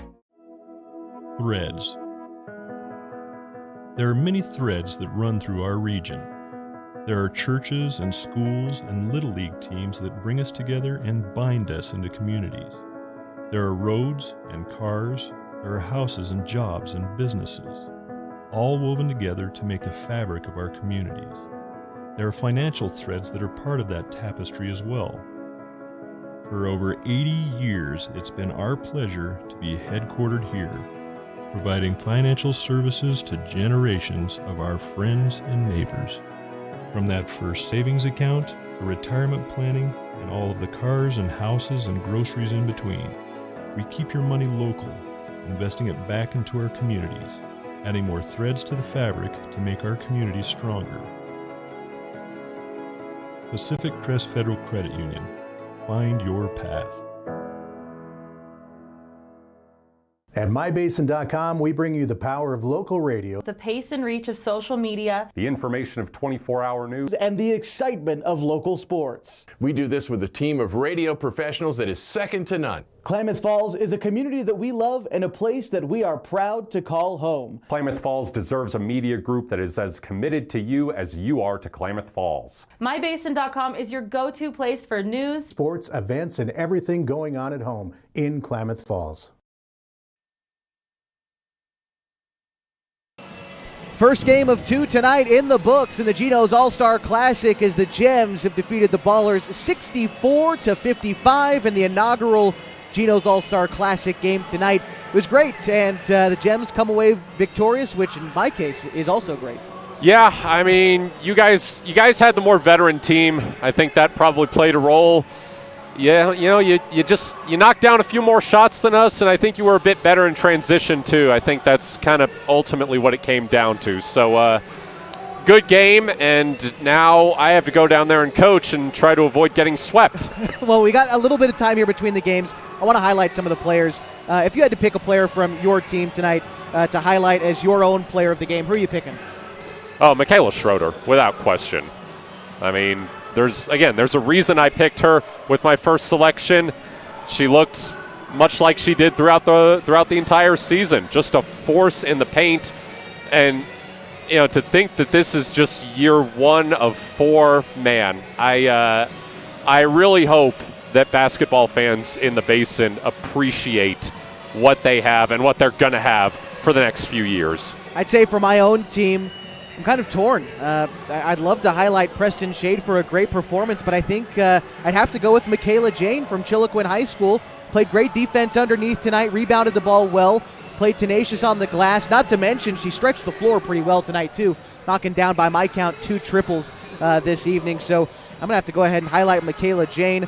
What do you got there, Matt? Oh, counting the players out there? Yeah, making sure all my guys are here. Yeah, it should be a good one tonight with the guys. We'll talk a little bit more about that. Well, actually, while we have you here, Matt, before you go down there, let's talk about your team a little bit. That's coming up tonight for the boys' All-Star game. I'll let him give Grafton Wata his jersey real quick, but Noah O'Neill, Caden Hartman, Bryson Montag, Grafton Wata, Victor Gonzalez, Alex Renzetti, Leyland Wilder, Caden Moritz, Kai Hunt, and Ryan Hayden. That's going to make up your team, Matt. You feeling good about the guys that you drafted for the boys' game tonight? I just want to ask you while you're still here. Oh, without question. I mean, like I said, I'm very glad that I got Grafton Wata with the top pick. I'm glad to have Kai Hunt and Ryan Hayden, the Mazama duo. Caden Moritz from Cross Point Christian, I think, a little bit of an underrated guy who has a chance to put himself on the map tonight.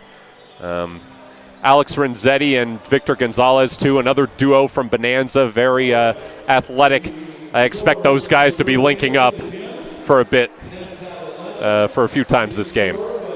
Any matchups that you're excited about between the two teams as you look at these rosters? Because I'll start with myself, for example, and that is seeing Ryan Hayden and Brock Throne, a couple of 6'5" bigs. That's a matchup I'm excited for. Yes. Not only 6'5" bigs, but both football guys. Yes. I'm looking forward to watching them both get after it down there in the paint. I'm also intrigued to see Tristan McGann and Victor Gonzalez, the backcourt duo for Bonanza, going against each other. We just got final scoring for your team, Matt, for during the girls' game. I want to run down the leading scores for Matt's Ballers. Again, a 64-55 win for the Gems, but Michaela Schroeder pacing the team, 23 points. They got 14 points from Leah Hernandez, 9 from Lisette Wata, 3 from each of Charlotte Spalding and London O'Brien, 2 for Nora Radford, and 1 for Josefina Mojica Mora.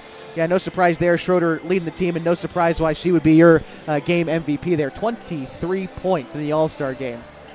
We'll wait on the leading scorers for the Gems in just a minute. I want to thank Pete Belcastro for getting us some of these stats, running the book down there, and some of the other folks who are down there on press row making things happen tonight. The voice of the Vikings, Tom Keller, the public address announcer tonight, highlighted Pete Belcastro. Also want to thank Ian O'Brien, the athletic director here at Mazama High School, for allowing us to use this facility and for running the clock tonight, as well as Josh Crawford, the athletic director from Bonanza. He's down there on press row helping with the scoreboard and the shot clock as well. So we're going to have all of that and more coming up in just a few minutes. We're going to take a break here during the program tonight. Matt, I know you got to get down and coach your team. Thanks for joining us for the girls' game. Good luck. I'll offer you that. Do you have any thoughts before we let you get down there on the floor? Man, like I said, my head coaching debut, full house, trying to avoid getting swept in this series. Hopefully it happens. I have faith in my guys, though. I think it'll be a good game. Good luck, man. I'm hoping for a good game. Matt Bowling joining us tonight on the broadcast. He is the head coach of Matt Ballers in just a bit. Keegan Shivers coaching my own team this evening. We will talk about it all coming up in just a few minutes. We're going to take a break here during our coverage, and when we come back, we will preview these two teams and these two all-star groups. This is Josh Eldridge live from Mazama High School in the Gino's All-Star Classic. It continues next on 104.3 and 960 Sports and MyBasin.com.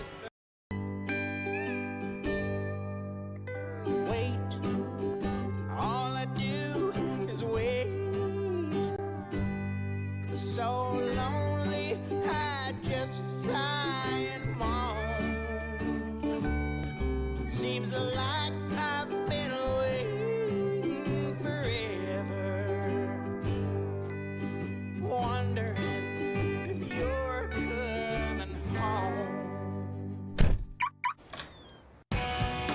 I just saw your face, I know you're coming home. I swear there is no place that feels as good as home. And then I heard your voice, I know you're coming home. I know you're coming home. This is where unconditional love and immeasurable happiness reside. This is home. Coldwell Banker, where home begins. The innocence of youth. Is there anything any better? But soon they'll be in high school and facing all the same challenges you faced. How to make friends, how to fit in, how to be cool. We want our children to have everything they'll need to live fulfilling and productive lives. Make sure the kids in your family are among the more than 120,000 participants here in Oregon who take part in high school sports or activities.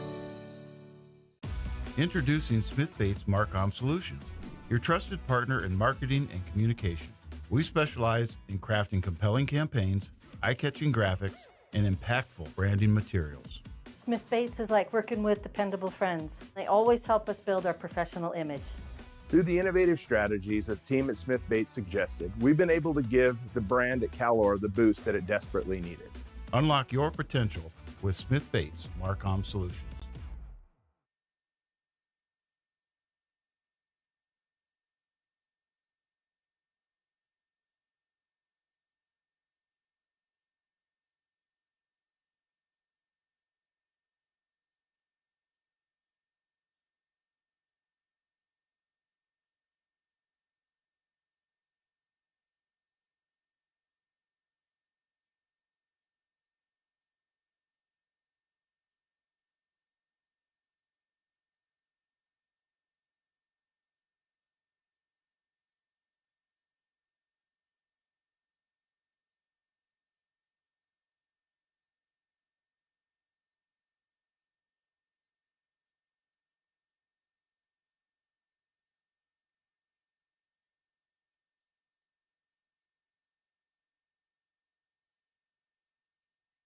Can you, am I?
Back with you at the Gino's All-Star Classic tonight on 104.3 and 960 Sports, broadcasting as well on mybasin.com as we get ready for the second leg of an All-Star doubleheader tonight between Josh's Gems and Matt's Ballers. Of course, Matt down now on the court, getting ready to coach his Ballers. So I'm joined now with Kevin Petrick, who's typically the Henley color guy, along with Matt all season long. Kevin, how are you, man? It's been too long since we've been together in the booth. I know. It's nice to be coming in off the bench here. Yeah. While Matt's down there doing some coaching. Let me just first say congratulations. You guys did a great job. I know all the work, all the effort it takes. Gino's, My Basin, you and Matt. It's a great event. They just had to pull out the bleachers up top. Yes. We have a great turnout, a lot of folks here. That first game was terrific, and I expect the same in the boys' game. So going back to that last game, right? You've seen a lot more girls basketball this year, being an assistant for Henley and a JV girls coach.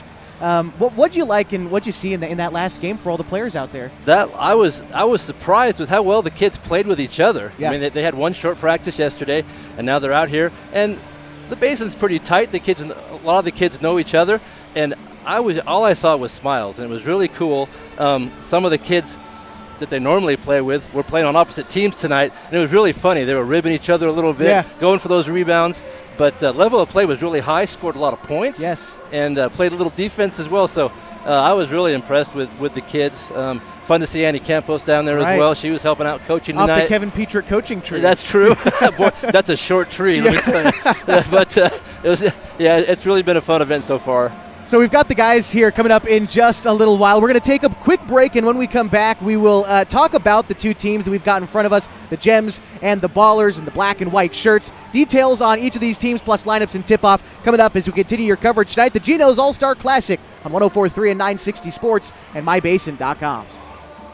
Parent of a high school athlete, I've given up trying to get pictures of my kid playing sports. It's nearly impossible to take pictures and enjoy the game. There is a solution, though. God's Gifts Photography attends high school sporting events in the Basin to take individual and team action photos at a great price. Search God's Gifts 2 on Facebook to learn more. They'll come and capture your athlete in action, creating those frameable lifelong memories so you can watch and just enjoy the moment. Call 541-281-2206 to get your athlete on their schedule. God's Gifts Photography. Threads. There are many threads that run through our region. There are churches and schools and Little League teams that bring us together and bind us into communities. There are roads and cars, there are houses and jobs and businesses, all woven together to make the fabric of our communities. There are financial threads that are part of that tapestry as well. For over 80 years, it's been our pleasure to be headquartered here, providing financial services to generations of our friends and neighbors. From that first savings account, to retirement planning, and all of the cars and houses and groceries in between, we keep your money local, investing it back into our communities, adding more threads to the fabric to make our communities stronger. Pacific Crest Federal Credit Union. Find your path.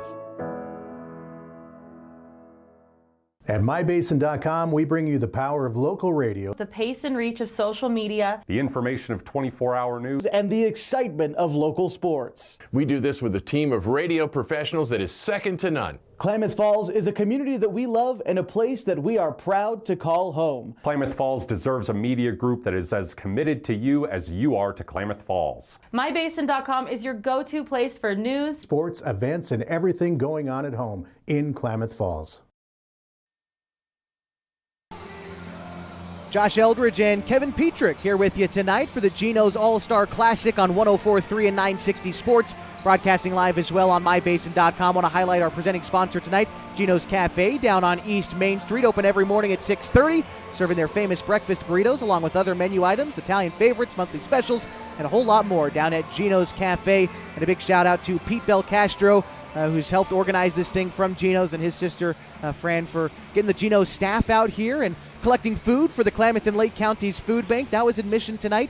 A canned food item or $1, where all proceeds are going to the food bank, and a pretty great turnout from everybody in the community tonight, Kevin. And I was talking about during the girls' game, for folks who might not be from our area but have family watching this game tonight, we're a pretty spread out county, but to be able to bring, kids from Bonanza, which is 25 minutes out of from where we are at Mazama, to Lost River, which is 15 minutes the other direction, to Chiloquin, which is 30 minutes up the highway, to Tule Lake, which is 45 minutes away. Right. It's great to see everybody here.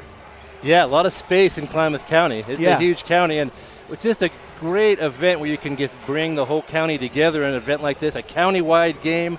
And we used to do this more back when I was playing ages and ages ago, caveman times. Yeah. But it's really great to bring it back, and it really does form a sense of community. A lot of folks from different areas here in the basin here tonight. And if that first game was any example, the girls set a really good tone. Yeah. That was great. So let's take a look at some of these teams. We'll go down the entire list as we get closer to tip-off here. But a couple matchups that I'm excited about. Matt and I were talking very briefly. Senior from Mazama High School, Ryan Hayden, against the junior from Cross Point Christian High School, Brock Throne. I think Matt and I drafted those guys a piece specifically to go after one another. Brock was my first overall pick, the Mountain Valley League Player of the Year. Any of these guys that you know, Kevin, from your years of coaching that you're excited to see go against each other? Yeah, like in the previous game, it's going to be kind of fun to see the kids that normally play together at the same school play against each other, because they see them in practice every day, so they kind of know their tendencies, and they'll help their new teammates with that. So I think that will be interesting as well. But yeah, we got a couple big guys here. I think we're going to see a lot of running tonight. Yeah, probably a lot of quick basketball, a lot of transition. And it should be exciting. I'll tell you what was interesting. Last night, I kind of got a sneak preview of what this game is going to look like. We had an open gym for the guys last night, and I'd probably say about 15 of our 20 players showed up, which is pretty good considering it was very short notice. Right. And, they shot free throws for about 15 minutes and then broke out into fives, and we were running scrimmages for an hour and a half, it felt like last night. So I think we're going to see a really fun brand of basketball tonight. I hope that we get a little bit of defense. The girls provided the defense in the first game, which was good. And these coaches, we got a couple of coaches too. Keegan Shivers from Oregon Tech, and Matt Bowling, our friend, making his coaching debut. If you had to give advice to somebody making a head coaching debut, Kevin, what would it be? Well, the first thing is Bowling forgot his dry erase board. He had to borrow mine. So you got to bring the gear, first of all. But in a game like this, you just want to make sure everybody plays about the same amount. Yeah. And the good thing about having this game now is these guys are in shape. Yep. I mean, they're ready to go. They're not going to be any conditioning problems. They're ready to play at their best level. So you just kind of see if you can find a good combination out there and just let them run. Roll the ball out there, and we'll see what we got. It should be a lot of fun tonight. We are going to step aside one last time in our pregame show, and when we come back, we'll introduce you to every player here in the Gino's All-Star Classic, and we will also get ready for tip-off. It's coming up in just about 5 minutes, live from Mazama High School on 104.3 and 960 Sports and mybasin.com.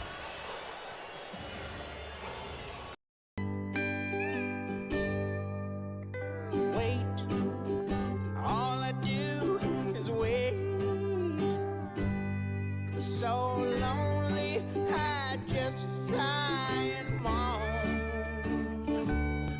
Seems like I've been waiting forever, wondering if you're coming home.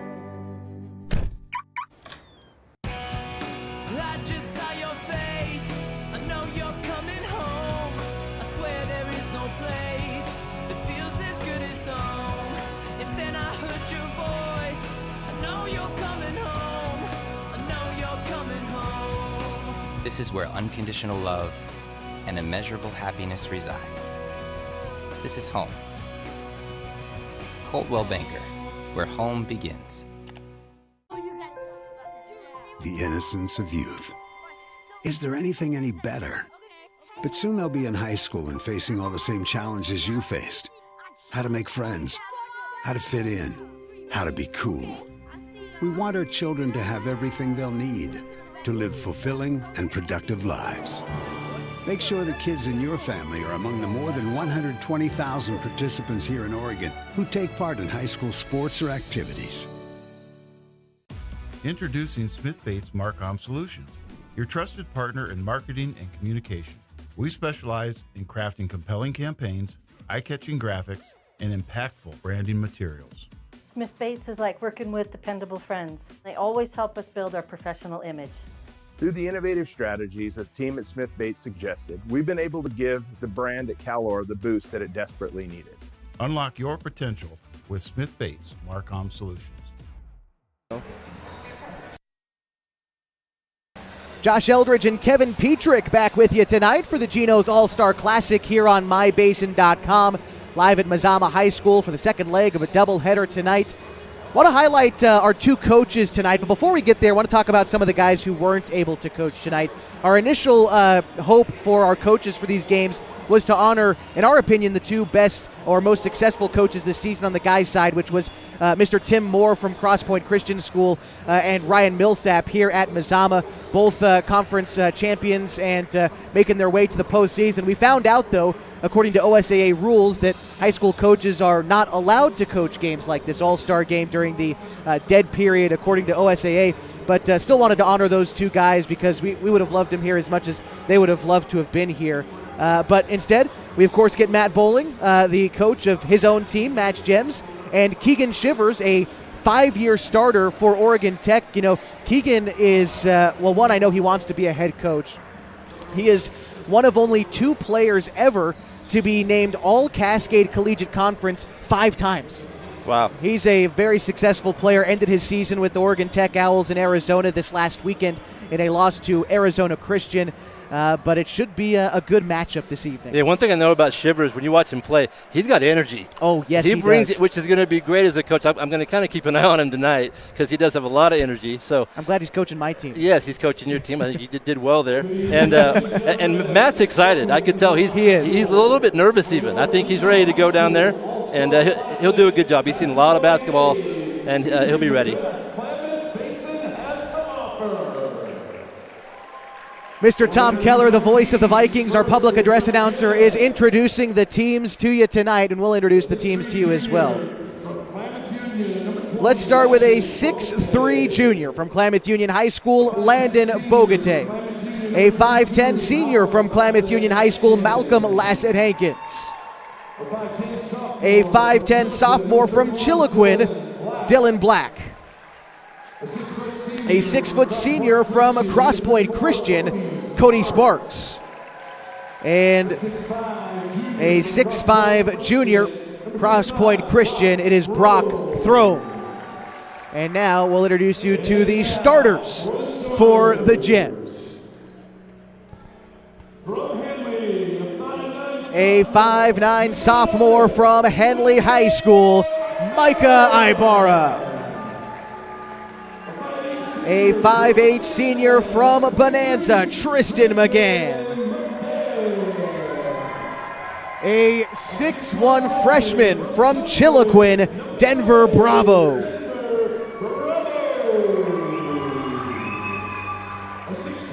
A 6'2 senior from Lost River, Tate Freeman. And a 6'2 senior from Mazama, Gabe Nanny. Again, the Gems are coached by Keegan Shivers.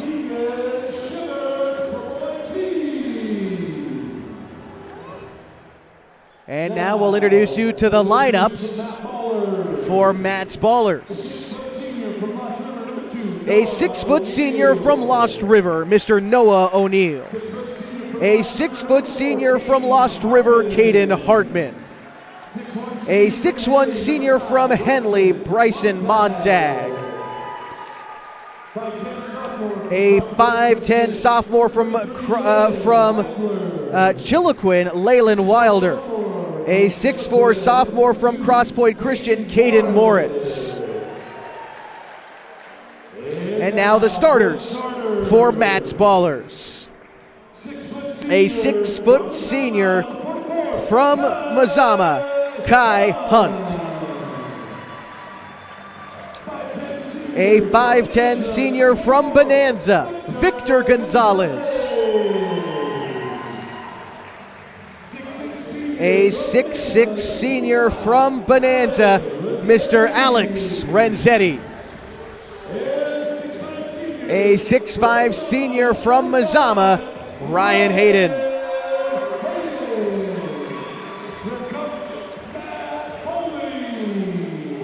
And we also have got Grafton Wata heading out there as well from Klamath Union. And again, their head coach, Matt Bowling.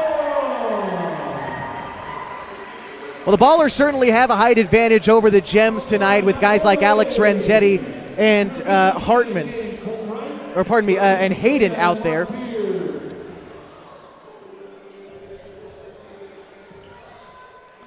But some certain speed for the Gems here. Ibarra, Freeman, McGann, Bravo, guys who are all fast. Yeah, we'll see if they can spread the floor, hit some threes. And here we go. This is the matchup. One of the matchups I'm looking for is how we start. It's Kai Hunt and Gabe Nanny, a couple of guards from Mazama. They are in the circle to start this one. And here we go. It's going to be the Gems who control the opening tip. They go from right to left. Gabe Nanny passes it underneath to Denver Bravo. Goes up with a quick shot and scores after getting Ryan Hayden to jump. The Gems score first. Now it's up to Kai Hunt. Hunt guarded by Micah Ibarra. Hunt taking a screen, then loses the dribble, going out of bounds. And already a couple of Vikings getting after it against each other. That's Nanny and Hunt. As Ibarra will inbound to the senior from Bonanza, Tristan McGann.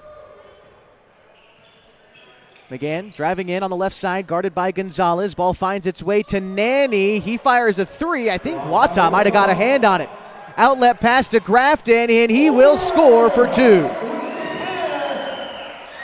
Ball coming the other way. Now it's Tate Freeman. Freeman guarded by Renzetti. Bounces it underneath to Nanny. Outside to the freshman from Chiloquin, Bravo. Now to Ibarra. Right step to the side. A triple rattles home for Micah Ibarra. Now Ryan Hayden. Coming the other way. The senior from Mazama gives it up to Renzetti. Now outside to Gonzalez. Gonzalez fields a double team on the elbow. Kicks it back outside to Hayden. Underneath to Wata. Banks it off the glass and in. Ibarra now the other way for the Gems.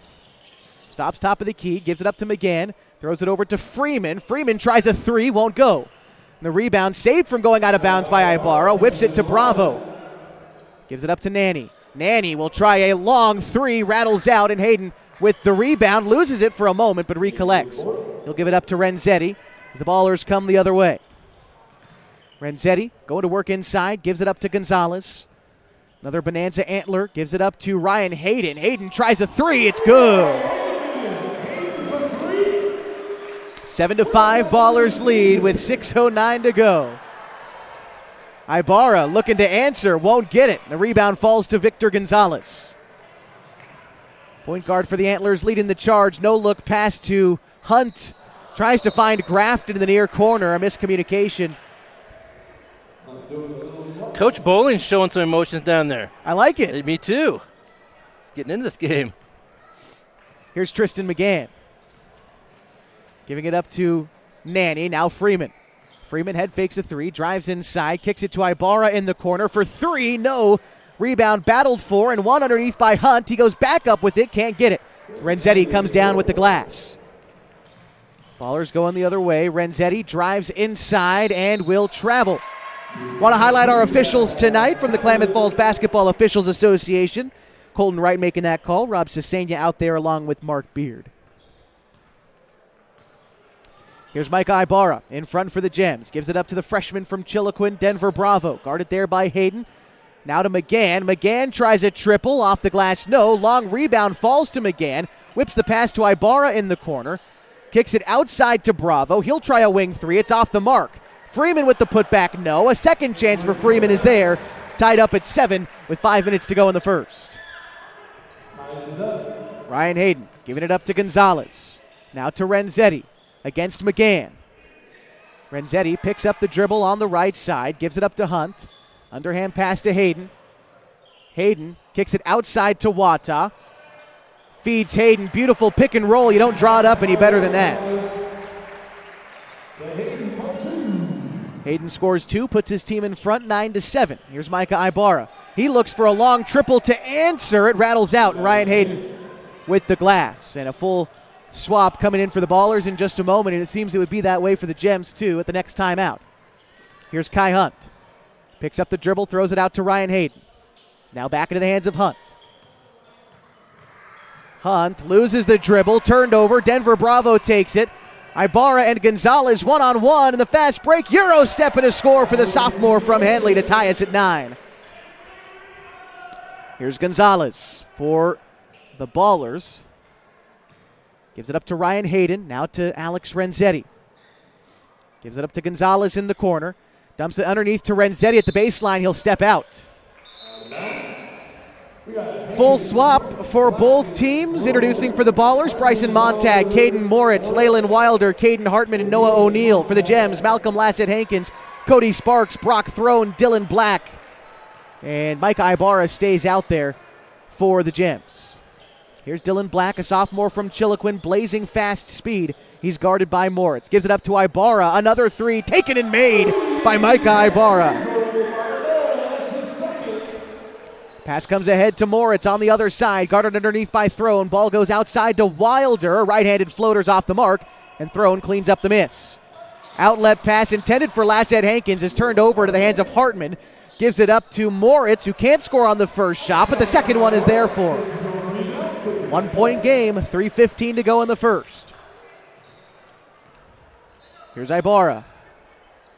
Lofting it underneath to Throne, tipped away and turned over. Bryson Montag, outnumbered in transition, loses the dribble and loses the ball. Cody Sparks comes up with it, gives it ahead to Dylan Black. He'll try a three in transition, off the back iron, no. And the rebound tipped out to Lassett-Hankins, who leaves the putback short. He'll get another chance, this time he cashes in. 3-point lead for the Gems. Caden Hartman throws it over to O'Neill. O'Neill loses it for a minute, picked up by Moritz. Moritz saves it from going out of bounds, gets it to Bryson Montag. Cross-court pass to Hartman, now in the corner to Wilder. Gets it underneath to Montag, quick shot up, but it won't go, and Malcolm Lassett-Hankins with the rebound. From Klamath Union High School, passes over to Cody Sparks, tries a three, no good. Follows his own miss, but tips it out of bounds. Things kind of going the way you expected. The Gems are shooting the three ball a little more. Matt's team playing a little more inside. Here's Caden Moritz. Gives it up to Bryson Montag. Back to Moritz. Takes a screen going right, has some room. Backs out beyond the arc, throws it to Hartman. Now to O'Neill. Pass intended for Wilder, tipped out of bounds by Lassett-Hankins. And subs in for the Gems. Freeman, Nanny, McGann, and Bravo back in.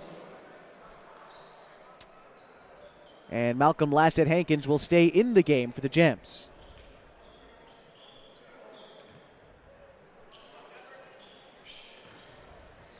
Pass comes to Montag, top of the key. Gives it up to O'Neill. O'Neill now to Moritz. Moritz trying to find some room inside, off the glass. It rattles in. Caden Moritz from Cross Point Christian School brings the Ballers within one with 1:40 to go in the first quarter. Gabe Nanny from way downtown won't get the shot. And Moritz with the rebound. Bounce pass intended for Wilder, taken away by Lassett-Hankins. Now a race for the ball in the front court. McGann wins the foot race and gets the score. Here's Bryson Montag giving it up to Hartman. Pass goes to Noah O'Neill, bouncing it underneath to Nanny, and a kickball violation. Haven't seen a single foul yet. Playing clean out there. Fast pace. Moritz inbound to Wilder. Gives it up to Hartman. Now Montag near side. Guarded there by McGann. Brings it around top of the key. Kicks it outside to Moritz. Moritz passes it now to O'Neill. Now to Montag in the corner. Montag looking for room at the free throw line. A right-handed floater won't go. Ball tipped around and kept alive by the Ballers. Moritz a long rebound. Skipped the pass underneath to O'Neill, but it's taken away by Lassett-Hankins. He'll give it up to McGann. Now to the front court come the Gems. Dribbling into a three, Malcolm Lassett-Hankins won't cash in. Rebound goes to Denver. Bravo, the freshman, back up and in for two. 2 seconds separate shot and game clock, and 5 points separate the Gems from the Ballers here in the first quarter of the Gino's All-Star Classic. Leyland Wilder, guarded by his Chiloquin teammate, Denver Bravo, gives it up to Moritz in the corner for three, no. And the rebound picked up by Bravo. Outlet pass comes to Lassett-Hankins and a turnover as Montag takes it away. Shot clock is off, 12 seconds to go. Pass comes over to Wilder, giving it up to Montag. Tries a straightaway three, rattles in. And that will bring us to the end of the first quarter, 18-16. The Gems lead the Ballers in the Geno's All-Star Classic on 104.3 and 960 Sports and mybasin.com. Threads. There are many threads that run through our region. There are churches and schools and Little League teams that bring us together and bind us into communities. There are roads and cars. There are houses and jobs and businesses, all woven together to make the fabric of our communities. There are financial threads that are part of that tapestry as well. For over 80 years, it's been our pleasure to be headquartered here, providing financial services to generations of our friends and neighbors. From that first savings account to retirement planning and all of the cars and houses and groceries in between, we keep your money local, investing it back into our communities, adding more threads to the fabric to make our communities stronger. Pacific Crest Federal Credit Union. Find your path. Back with you for the Geno's All-Star Classic tonight on mybasin.com and 104.3 and 960 Sports. 18-16, Gems lead after the first quarter. Grafton Wata looking to respond, can't hit the triple, but the Ballers recollect the rebound. Kai Hunt for three, no. Rebound kept alive once more by the Ballers. Here's Victor Gonzalez. He'll try a long two. That's off the mark, and Dylan Black controlling the glass for the Gems. He's now into the front court, giving it up to Micah Ibarra. Now to Malcolm Lassett-Hankins. Throws it over to Cody Sparks. Now over to Lassett-Hankins. Triggers a three, no good. Alex Renzetti controls the miss. Gives it up to Kai Hunt. Hunt driving inside, gets by the big man thrown, but can't finish. Rebound picked up by Cody Sparks. Throws it ahead to Lassett-Hankins. Back to Micah Ibarra. Ibarra tries a three. No good again. Ball goes out of bounds. Will stay with the Gems. Boy, Micah is not afraid to shoot that long shot. If he's open, it's going up. Yeah. And that's the way you want it. Get your good shooters shooting. Inbound pass goes to Malcolm Lassett-Hankins to Brock Throne. Outside to Dylan Black. Black, the Panther, guarded by Victor Gonzalez, and Gonzalez picks his pocket. Victor has it in transition off the glass and in, and we are tied at 18 with 6:45 to go in the second quarter. Here's Dylan Black. Gives it up to Cody Sparks. Now Micah Ibarra in the corner underneath to Brock Throne. The matchup between the two big men, and Brock Throne wins the first contest. Here's Kai Hunt now to the front court, giving it up to Hayden. Now to Victor Gonzalez. Gonzalez fake stepping right, goes left, gives it up to Hayden for a straightaway three, and he hits front iron. Here's Micah Ibarra. Now to Sparks, back to Ibarra. Zips the pass underneath to Black. He scores off the glass. 4-point lead for the Gems, 6 minutes to go in the first half. Here's Gonzalez into the front court. Now to Grafton Wata. Long triple won't go, and the rebound picked up by Ibarra. Outlet pass to Lassett-Hankins. He goes up. He won't score. Rebound controlled by Throne. Lassett-Hankins gets it back, throws it to Ibarra.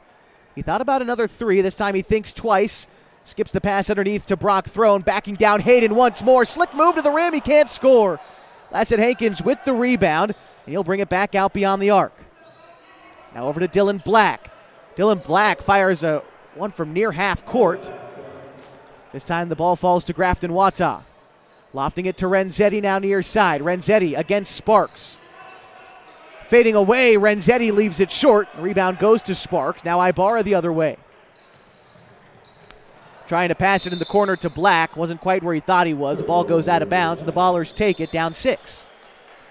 Subs in for the Gems, McGann, Nanny, Freeman, and Bravo. I like how both teams are sharing the ball. You're seeing kids from 1A to 4A on the spectrum.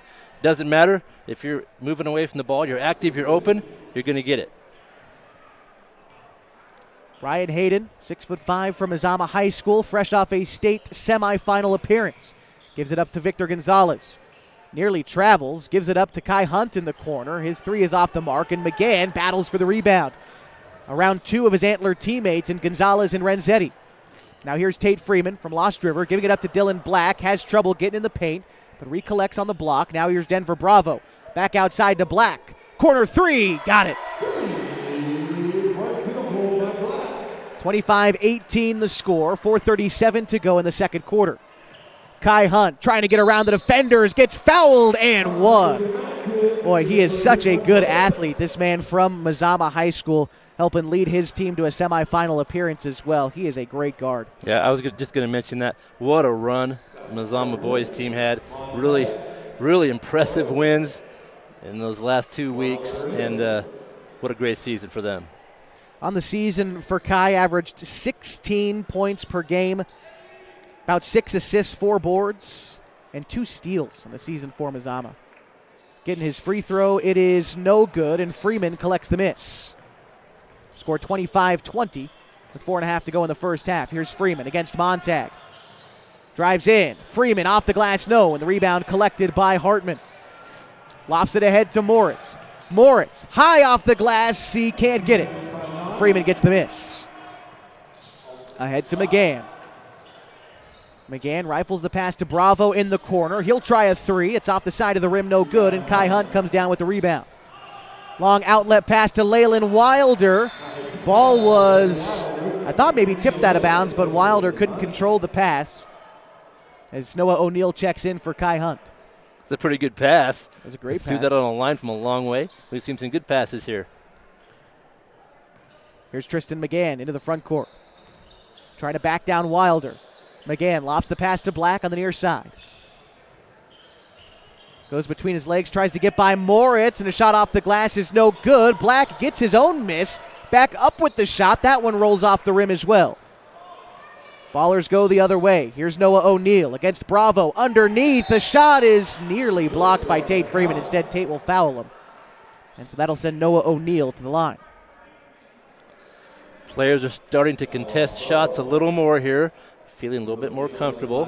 Haven't had a lot of fouls called. Yeah. But that was a good effort there.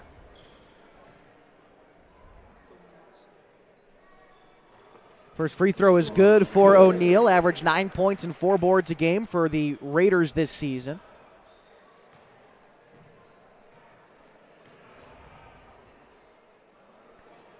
Second free throw, that one is no good. But his Raider teammate Hartman gets the rebound off to Montag. No look pass to O'Neill underneath, but he can't finish close to the cup. Rebound picked up by Nanny. Gets into the paint, driving in, off the glass, it's good. 27-21, 3:15 to go in the first half. Here's Leyland Wilder against Dylan Black. Pass comes to Moritz in the corner, uncontested from long range, can't get it to go. The rebound goes out of bounds, it'll be Jem's ball.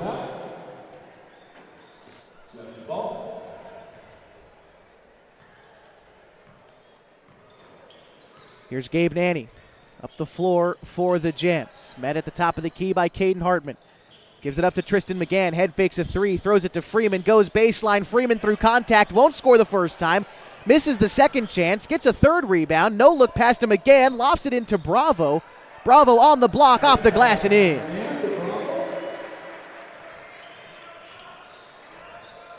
Eight-point advantage for the Gems with 2.5 to go in the second quarter. Leyland Wilder takes a screen going left, gives it up to Noah O'Neill. O'Neill from the mid-range, a high shot won't go, and McGann gets the miss. Lofting it to Freeman, loses control of it, and that will stay with the Gems, who is tipped out of bounds. Ibarra thrown, Lassett Hankins and Sparks checking in. Coach Shivers rotating players a little more frequently. I think he's trying to keep them fresh.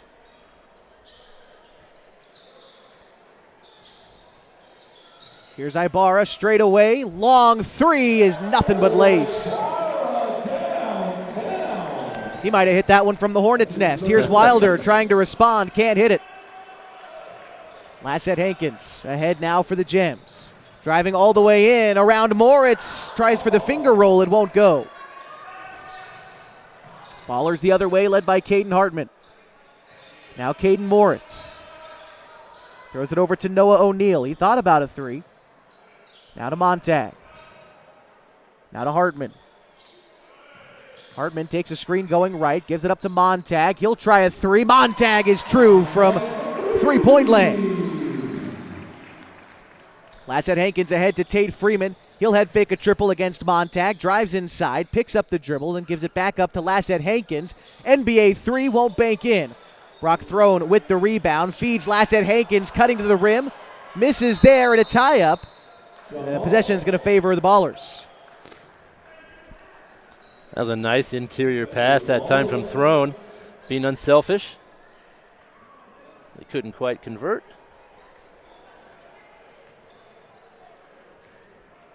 Here's Caden Hartman. Pass ahead to Noah O'Neal. Now to Montag. Montag thought about another three. Guarded by Ibarra, his Henley teammate. Gives it underneath to Moritz, who beats Throne to the cup. A couple of Warriors dishing it out there, and that time Moritz gets the two. 32-26, under a minute to go in the first half. Here's Ibarra. Whips a pass to Throne, underneath, backing down his defender. Goes up with the shot, hangs on the rim, and goes for the Mountain Valley League Player of the Year. Here's Hartman in front. Gives it up to Moritz. Moritz outside to Hartman. He'll try a three, leaves it short, and the rebound is going to result in a foul going the way of the Gems. Gems giving up a little bit of size, but they're scrappy rebounders. They really are. They're doing just fine under the basket. Got some guys who I think can jump, like Malcolm Lassette Hankins, Tate Freeman there on the far side. Not necessarily the tallest guys on the floor, but they compete on the glass. Yes. Shot clock is off, 17 seconds and counting to go in the second quarter. Ibarra guarded by Leyland Wilder, a sophomore here. Ibarra takes the screen, drives inside, kicks it outside to Tate Freeman for a wing triple. He misses. The rebound falls to Lassette Hankins. His shot at the buzzer is off the mark. So we will go to halftime with a score of 34-26. Josh's Gems in front of Matt Ballers here at halftime. We'll be back in just a couple of minutes to talk about this first half and talk about these players as we've seen them so far and honor everybody who's participating tonight. Our broadcast continues live from Mazama next on 104.3 and 960 Sports and mybasin.com.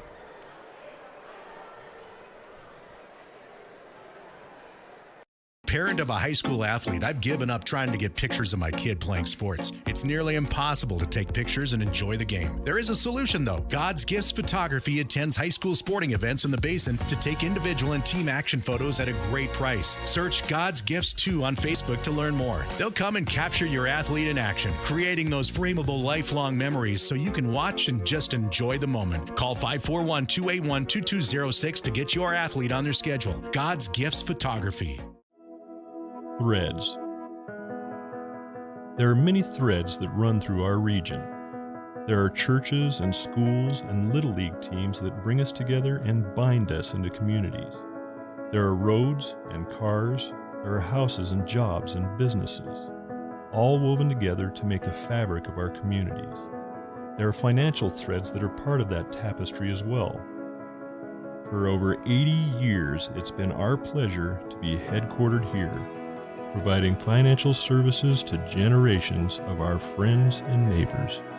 From that first savings account, to retirement planning, and all of the cars and houses and groceries in between, we keep your money local, investing it back into our communities, adding more threads to the fabric to make our communities stronger. Pacific Crest Federal Credit Union. Find your path. At mybasin.com, we bring you the power of local radio, the pace and reach of social media, the information of 24-hour news, and the excitement of local sports. We do this with a team of radio professionals that is second to none. Klamath Falls is a community that we love and a place that we are proud to call home. Klamath Falls deserves a media group that is as committed to you as you are to Klamath Falls. mybasin.com is your go-to place for news, sports, events, and everything going on at home in Klamath Falls. Josh Eldridge and Kevin Petrick back with you on 104.3 and 960 Sports, broadcasting here on mybasin.com. Thank you so much for joining us tonight at the Gino's All-Star Classic, the first of hopefully many all-star events here in the Klamath Basin. At halftime of the guys' game, it is 34-26. The Gems in front of the Ballers. It's been fantastic, and everything I think that I had hoped to see in this game we've been seeing. It's been a great night so far, Kevin. Yeah, I mean, this is just a great way to wrap up the season, and the players are excited to be here. Yes. And the fans and the families are as well. So it's been great. I don't want to keep score or anything, but you won the first one. I did. And you have the lead here in the second one. It's a pretty good night for you. I don't want to count my chickens before they hatch or Right. whatever the saying is, but I will say Monday is looking real good for me so far. That's right. So far. Yeah, the Gems are shooting pretty well from the outside. Yeah. I think they've just hit a few more shots. That's probably why they have a little lead here. But the inside play of Matt's team also keeping them in it. Yeah, they're doing good on the glass. And I think a couple of things that were takeaways for me in that first half, you brought one of them up, was the fact that it was pretty clean, not a lot of fouls, Yeah. which is good. The other thing, no timeouts. Neither coach took a timeout in that first half. Right. Yeah, I was laughing at Annie Campos earlier. Yeah. She was coaching the girls team, and she asked me for a little bit of advice, and I didn't have any, of course. But she said, they give me 5 timeouts. I'm using them. Yeah. And I go, well, what are you going to do with them? I don't know, but I'm using them. That's what she told me, too. So I thought that was funny. So, but yeah, these guys haven't used them yet, so we'll see. It's funny, going back to Annie, we're at the shoot-around on Wednesday, and that was actually the first question she asked me. She's like, I'm coaching. I don't know how many timeouts I have. How many do I get because I want to use them? She wants to use them, yeah. And so that was great. Our coaching matchup today, Matt Bowling and Keegan Shivers. I think that, of the idea of just kind of let the ball roll out there and let these guys play is kind of worked out. I mean, like you said, I think the Gems have just hit a couple more big shots, but it's been competitive, friendly competitive at that too. Nothing out of the ordinary. It's great to be able to celebrate all these athletes after a great season. Absolutely. And, these guys know, you always kind of forget, they know how to play basketball. They don't need an offense. Right. You watch these guys, they screen away, they screen the ball, they know when to cut. There's been some nice cuts on the baseline to find wide open players under the basket. So they know what they're doing. Any singular players that have stood out to you in the first half? Yeah, I thought Brock Throne, I hadn't seen a whole lot of cross-point play, but I really like how he's kind of a heady player. He doesn't always just take that shot or go straight to the rim. A couple times he faked that, made a nice little pass inside. So a good passing big man, you can't beat that. And then he's also very good at the rim. He can finish and score. So yeah, I was impressed with his game. And also Grafton Wata too. Yeah. He's almost automatic around the rim. He's just so good when he's close to the rim, and keep an eye on him too. Talk about Grafton. His younger sister played in the girls' All-Star game earlier today, and I believe she scored 9 points in that game. She had a really good showing. The Wata family, I mean, just a line of many great basketball players going through KU and other places, and Grafton and Lissette are just the latest. Yeah, very, very good. And some good young players out of Chiloquin in this game too. Yes. Denver playing well tonight too. Yeah, it's Matt and I were talking about it for Chiloquin. They nominated 3 players, 2 sophomores and a freshman. This team made the playoffs for the first time since 2017, and their best players are all underclassmen. Look out for the Panthers. Yeah, absolutely. They've got a few good seasons ahead for sure. And was talking about that. Contrast that with the Mazama team, which was mostly senior heavy. All 3 of their players that are nominated were seniors. What a great season for them. 4 wins a season ago. They started 1-6 this year. They made the state semifinal this year, Kevin. Yeah, and they beat some good teams on the way there. So, and that's, coaches always talk about that. That really is what senior leadership does. Yes. You get down further and further into the season, and that's when that really starts to pay off. And they weren't intimidated by those big rankings and those big teams on the road, and they played really well down the stretch and finished up to a 5th place finish. Well done. I want to highlight someone from my team that I thought has had a good half, the senior from Klamath Union, Malcolm Lassette-Hankins. He was the beneficiary of a couple of those passes from Brock Throne that you talked about, but he was also someone who I thought during the draft, he's 5'10", but he plays like he's about 6'6" with how he can jump, and he's so strong, and he's played a great half. Yeah, he's aggressive yes. on the boards. I haven't seen a lot of him either. I saw him a couple times when they played Henley, but yeah, very aggressive, good player. Still some time left to go during halftime tonight. Again, 34-26 our score here. Josh's Gems leading Matt's Ballers. Got the folks from Gino's down there running some some fun games. Gino's Cafe, our presenting sponsor of the All-Star Game tonight. They're open every morning at 6:30 on East Main Street, serving their famous breakfast burritos. That's what we've been feeding the teams during shoot-around. We had Pete Belcastro come in and bring everybody breakfast burritos, which are always great. But you stop in, and they've got everything else you could want, too. So monthly specials, Italian favorites. You can order on DoorDash. Check them out online at iloveginos.com. Also, want to thank the Klamath and Lake County's Food Bank. Everything that we raise tonight is going directly to Lori Garrard and the Klamath and Lake County's Food Bank. Admission tonight was $1 or a canned food item, so trying to make it everything about the community tonight at the Gino's All-Star Classic. We've had quite the crowd this evening. They opened up the second deck here at Mazama. One of the reasons why we wanted to have it here at Mazama High School was that second deck, so big shout out to Ian O'Brien as well, the athletic director here at Mazama, for getting us use of this facility. There was a lot of hiccups along the way in this process, I'll be honest, but it's nice that we've finally been able to come, and I was telling Matt this the other day. I'm someone who it doesn't quite feel good about things like this until it is happening. Yeah. You never know. But now that it is happening, it's been great. Yeah, when you say there were some hiccups, I don't see any. I mean, it was pulled off great. Everything's just as it should be. It's and I want to thank you for having an inside event. One more inside event. It's been snowing on us. Seems like forever. So I know there was. I know, for example, Henley played baseball today at Lost River. I know Lost River had softball going on today. I believe the Mazama or Klamath Union baseball is in action today. It's snowing and it's springtime, but that's typical for the Klamath Basin. Yeah, everybody's used to it, but it's still pretty bitter out there with that wind in your face, about 45 degrees. But oh man, yeah, we're a pretty resilient group. We still got a second half of action to go. Josh's Gems leading Matt's Ballers 34-26. Third quarter action still lays ahead. We're going to take a break, and when we come back, we'll get ready for it here on 104.3 and 960 Sports and mybasin.com.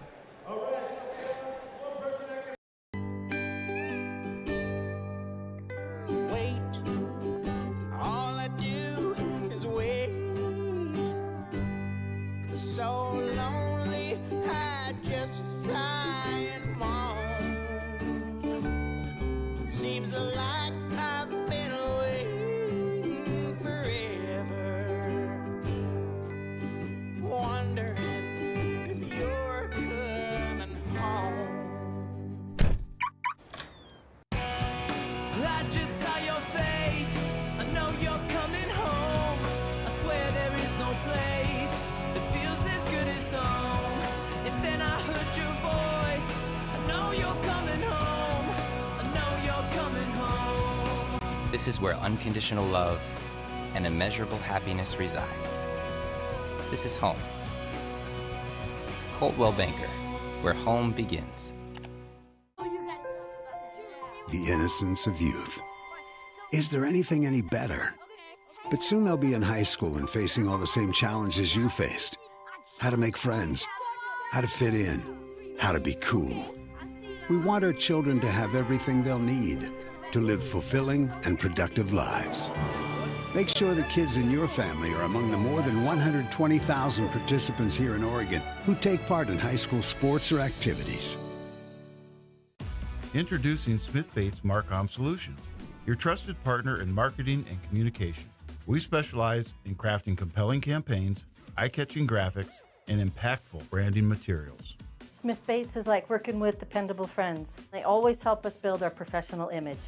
Through the innovative strategies that the team at Smith Bates suggested, we've been able to give the brand at Calor the boost that it desperately needed. Unlock your potential with Smith Bates Marcom Solutions. Josh Eldridge and Kevin Petrick back with you for the Gino's All-Star Classic here on mybasin.com, also on 104.3 and 960 Sports. 34-26 the score at halftime, and the Gems lead the Ballers. It's been a great night so far here at Mazama High School. Hopefully the first of many All-Star Classics to come. Sort of a revival of something that had happened years ago. And, hoping that we get a lot of community support from this. I can already say we have. I was talking to Josh Crawford, the athletic director at Bonanza, before tonight's game. And if you look across the way, you see the Bonanza fans.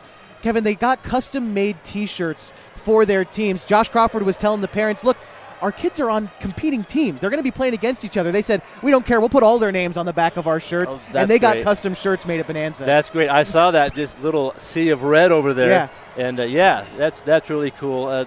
The community is really involved. It's fun to see. Thanks to Josh Crawford. I know he's down there working at the scorer's table, running the shot clock. Ian O'Brien running the scoring.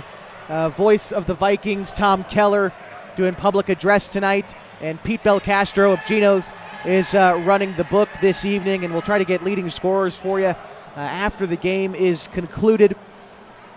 Again, 34-26 the score right now. You think Matt's in there giving a emotional Rick Pitino type speech? He might have to. Maybe. Yeah, well, I'm not sure what the coaches would say in a game like this. I'm sure probably telling them to try to take care of the ball a little bit better, maybe work a little bit on rebounding a little bit more, and then just kind of see where it takes you. Well, an 8-point difference is not comfortable, for me at least, in Josh's Gems. I know what these guys are capable of on Matt's team. And when you look at a guy, you don't have to look too much further past a guy like Grafton Wata, 6'4", from Klamath Union. A guy like Alex Renzetti, 6'6", from Bonanza, hasn't scored a ton, but, man, he's a guy who can light you up as well. And let's not forget the guard from Mazama, Kai Hunt, one of the great players this season in the Basin. Hoping to rely on some defense from my guys here in the second half. Yeah, you want a little more gap in that score. Yeah. I think things are going to even out here a little bit. It's going to be a good finish.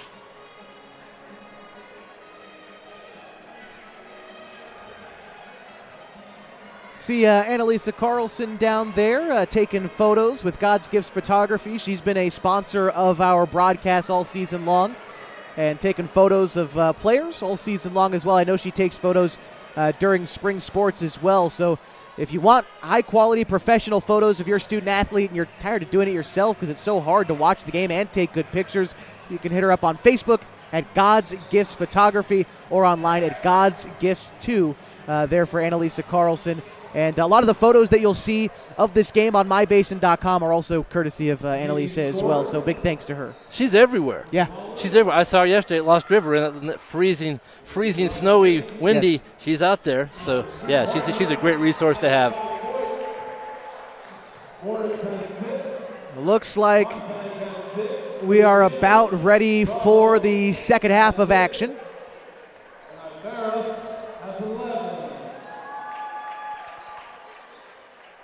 Five on the floor for the Ballers. It's Ryan Hayden, Grafton Wata, Bryson Montag, and Kai Hunt.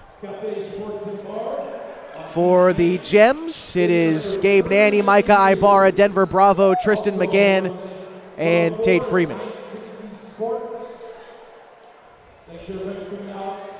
All the money for tonight goes to the Klamath Lake Food Bank. You guys did awesome.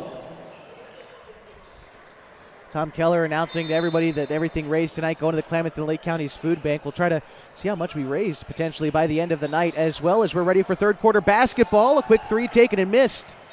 Ball goes out of bounds, and it'll go to the Ballers. Gems picking up right where they left off. If they're open, they're shooting it. I like it. Here's Kai Hunt. Gives it up to Victor Gonzalez, guarded by his teammate in Bonanza, Tristan McGann. Whips the pass to Kai Hunt in the near corner. Hunt goes baseline, up and in with a right-handed layup. Dynamic guard. He can shoot the three, and he can also dribble drive like that. Here's Micah Ibarra. Hands it off to Tate Freeman.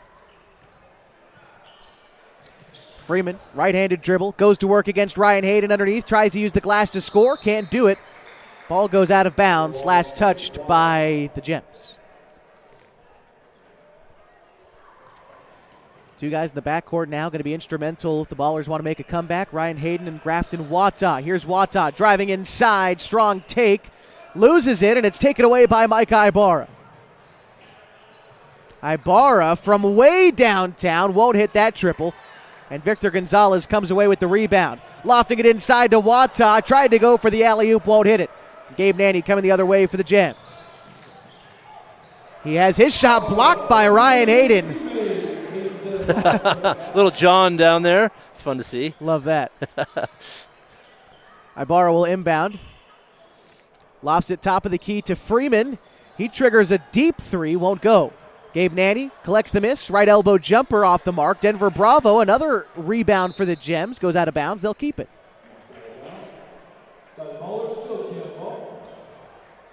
Ballers trying to get a few stops here. Get themselves back in the game. Top of the key pass to Nanny. Guarded there by Wata. Kicks it outside to Freeman. Bounce pass in the corner to Nanny. Steps to the left for a triple. No good. And Kai Hunt chases down the rebound. Outlet pass intended for Hayden, taken away by Tristan McGann. Here's Gabe Nanny. Gives it up to Micah Ibarra. Loses it for a moment, but recollects.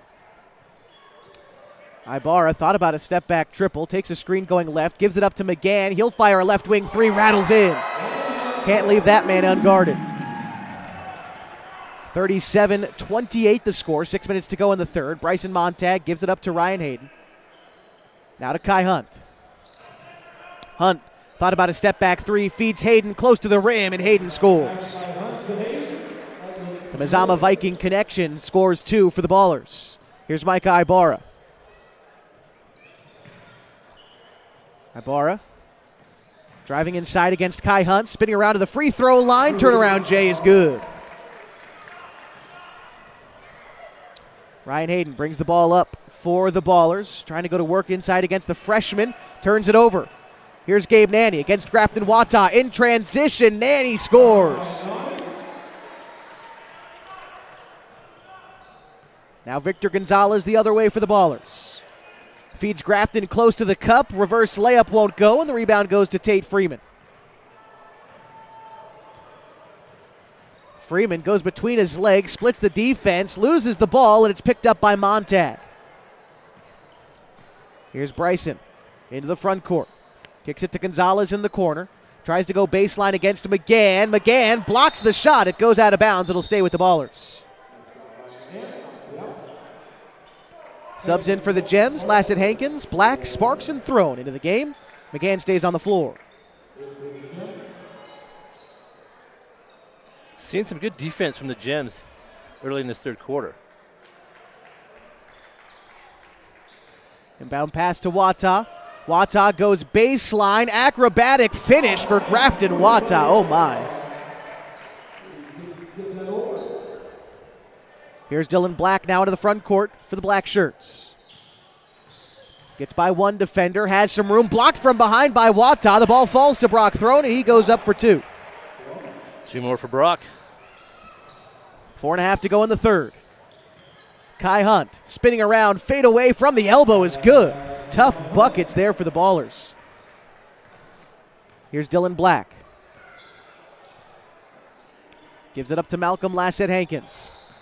Takes a screen going right, gets to the free throw line, kicks it out to Tristan McGann for a long three, front iron. The rebound picked up by Kai Hunt.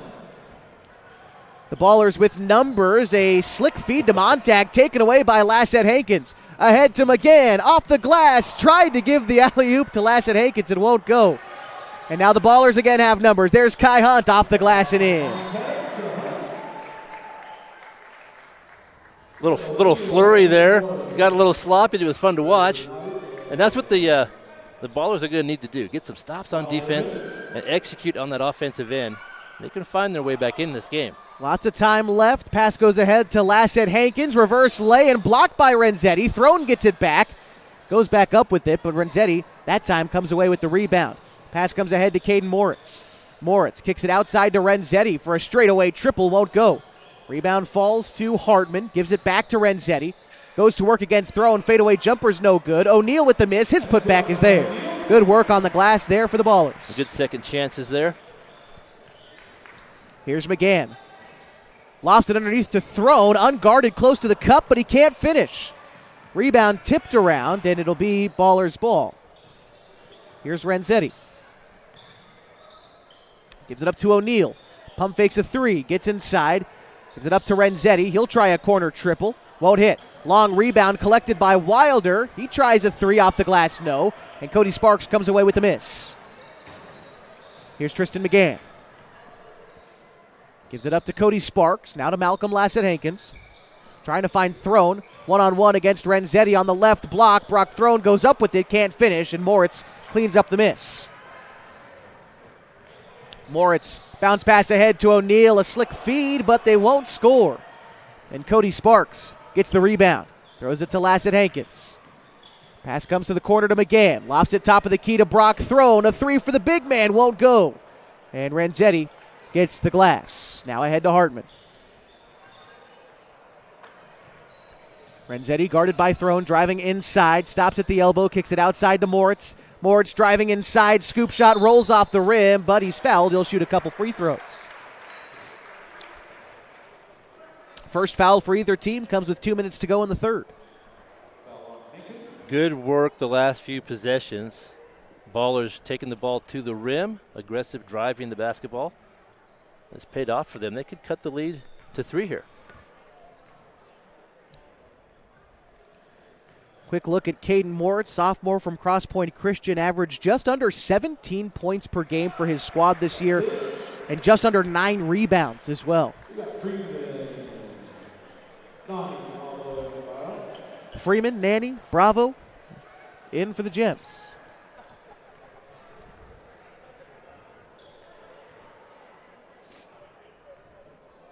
Second free throw for Moritz is no good. Rebound picked up by Freeman. He gives it up to Ibarra. You can see Micah wants to shoot here, I can tell. Gives it up to Nanny. He'll try the three. Won't go. Rebound chased down by Wilder. Guarded by Bravo up the floor. Gives it up to Renzetti. He tries a three. Won't go. And the rebound picked up by Nanny. Now Ibarra. He tries a three, rims out. Rebound picked up by Moritz. He'll shovel pass ahead to Hartman in the front court. 1:33 to go in the third quarter, 43-39. Renzetti gets the rebound, back up and in. Just like that, a 2-point ball game. Here's Ibarra. Gives it up to Black. Guarded by Wilder. 2 underclassmen from Chiloquin. 1-on-1 top of the key. Step Black for three. Won't go, and Renzetti with the miss. Here's Hartman now. That's a Raider mismatch there on the perimeter. Now ball finds its way inside. Taken away by Dylan Black. Fires a pass inside to Freeman. Can't corral it. Goes out of bounds. And the Ballers take it. The substitution pattern's been a little bit different. Matt leaving his players in there a little bit longer, and Shivers making more substitutions frequently. Here's O'Neal with it on the right wing. Gives it up to Caden Moritz in the corner. Back to O'Neal. Guarded by the freshman Bravo. Driving inside. Won't be able to finish. And I believe it went out of bounds. Possession should go to the Gems. Thought O'Neal might have been fouled, but no whistle. Here's Ibarra.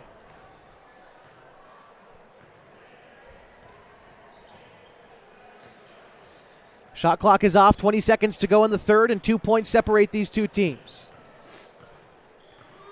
Ibarra dribbling it out here in the near corner. Gems want the last shot. Coach Shivers calling for it. 10 seconds to go now. Here's Ibarra, the half-court logo. Takes a screen to a left. Micah Ibarra going to do his best Damian Lillard impression at the third quarter horn, but it rims out. And that will bring us to the end of the third quarter. 43-41, the Gems lead the Ballers. And we'll continue your coverage from Mazama High School next on 104.3 and 960 Sports and mybasin.com.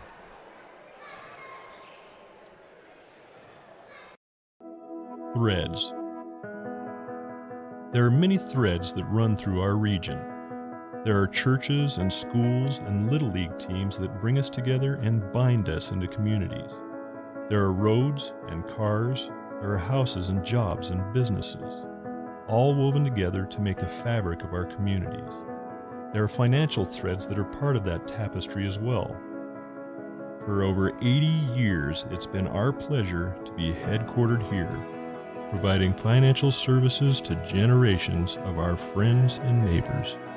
From that first savings account to retirement planning and all of the cars and houses and groceries in between, we keep your money local, investing it back into our communities, adding more threads to the fabric to make our communities stronger. Pacific Crest Federal Credit Union, Find your path.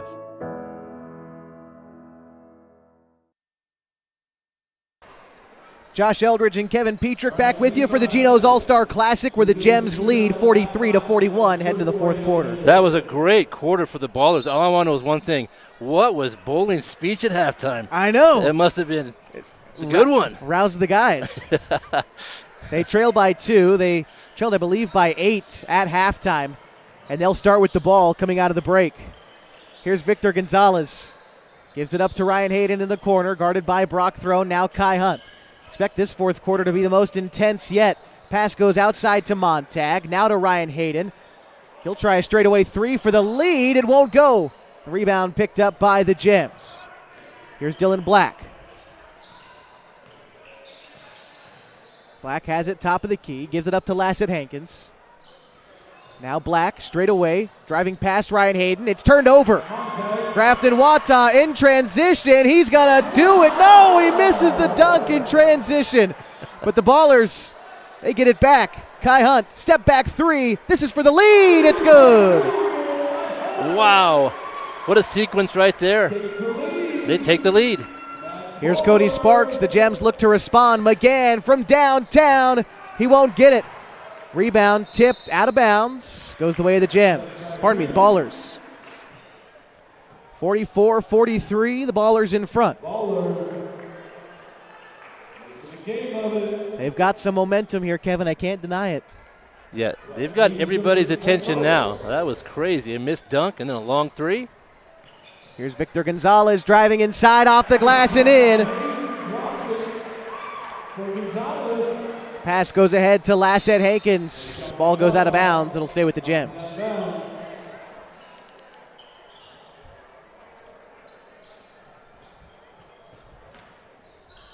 Inbound pass goes to Dylan Black. Quickly gives it to Cody Sparks. For 3, no. The rebound picked up by Gonzalez. Gonzalez pass to Montag in transition. Gives it back outside to Ryan Hayden. Gives it up to Montag in the corner. Montag for 3, no. Gonzalez with the rebound, goes to work against Black underneath. Now outside to Hayden. Now fake handoff. Hayden still has it. Gives it up to Kai Hunt, guarded beyond the arc by Cody Sparks. Hunt goes inside. He scores over Brock Throne. 5-point lead for the Ballers. Here's Dylan Black. Gives it up to Malcolm Lassett Hankins. Step back 3 for Lassett Hankins won't go, and the rebound falls to Ryan Hayden. Victor Gonzalez drives in, gives it up to Wata outside for a triple. No good. The rebound goes to Throne. He'll give it up to Black. Into the front court now for the Gems. Feeds Sparks. Straight away 3, no. Gonzalez gets the rebound. Outside to Wata. He redeems himself with a one-handed jam. Lassett Hankins. Pass to Throne underneath. Uses the glass, can't score. And Kai Hunt with the miss. Hunt skips the pass to Hayden underneath. Gives it back outside to Hunt. Tries a wing 3. Got it. Ballers have built out a 10-point lead. And substitutions now in for the Gems.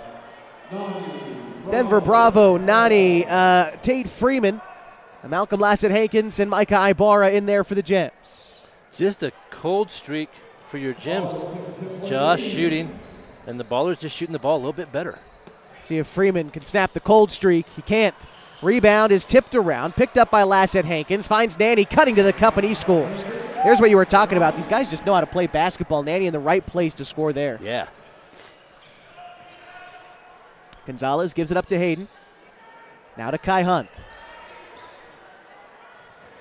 Gets it to Wata. Wata on the wing. Thought about 3. Then gives it up to Ryan Hayden. He'll try a triple. It'll go out of bounds off the shot clock. 53-45. Nearly halfway through the fourth quarter. Ballers in front. Here's Ibarra. Passes it to Lassett Hankins. For 3. Won't go. Rebound is batted out to Denver Bravo. Lassett Hankins tries to feed Nanny underneath. Loose ball, scrambled for on the block. Won by the Ballers. Outlet pass to Wata. He can't hit the close lay-in. And here come the Gems the other way. Gabe Nanny sets his feet from downtown, misses the shot. Denver Bravo now has it in the corner. He'll try his luck, can't cash in. Tate Freeman goes close to the glass and scores. And a full group of subs coming in for the Ballers. Wilder, Moritz, Renzetti, O'Neill, and Hartman. When your shots aren't falling, the best thing to do is just take the ball to the hoop. And the last couple baskets for the Gems have been right at the rim. 6-point difference. Ballers in front. Caden Moritz left all alone from 3. Misses it short. Micah Ibarra comes away with the rebound.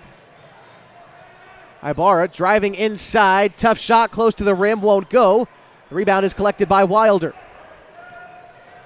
The sophomore from Chiloquin takes it to the hoop. Won't score. O'Neill gets the miss, and he is fouled by his Lost River teammate, Tate Freeman. A quick smile and a high five there between those two Lost River players. That's nice to see.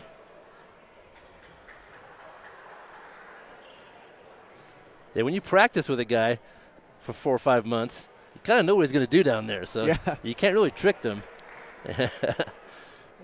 He was right in the right spot, but committed the foul. Missed the first free throw. He's got a second one, trying to make it a 7-point game. Misses both. The Ballers get the rebound. Outside to Wilder. Gives it up to O'Neill. O'Neill guarded by Ibarra. Now to Renzetti. The Antler driving inside against Tate Freeman. Bodies his way to the cup. Can't score. The rebound picked up by Tate Freeman. Stripped away by O'Neill. Pardon me. Surprising there. And O'Neill turns it back over to Freeman. Dribbles into a 3. Tate Freeman is money. That's just what they needed right there. 3-point game. 3 minutes to go. Here's Alex Renzetti. Trying to find some room down the middle. Kicks it out to Wilder in the corner to respond from downtown. Won't hit it. O'Neill with the putback. It's good. Ibarra now to the front court for the Gems. Gives it up to Lassett Hankins. Now Nanny on the wing. He thought about a triple. Steps back for 3. Won't hit. Rebound chased down by Bravo. Kicks it outside to Ibarra. High arcing shot well short. Renzetti with the rebound. Now Caden Hartman. Gives it up to Renzetti. Tipped out of bounds by Nanny.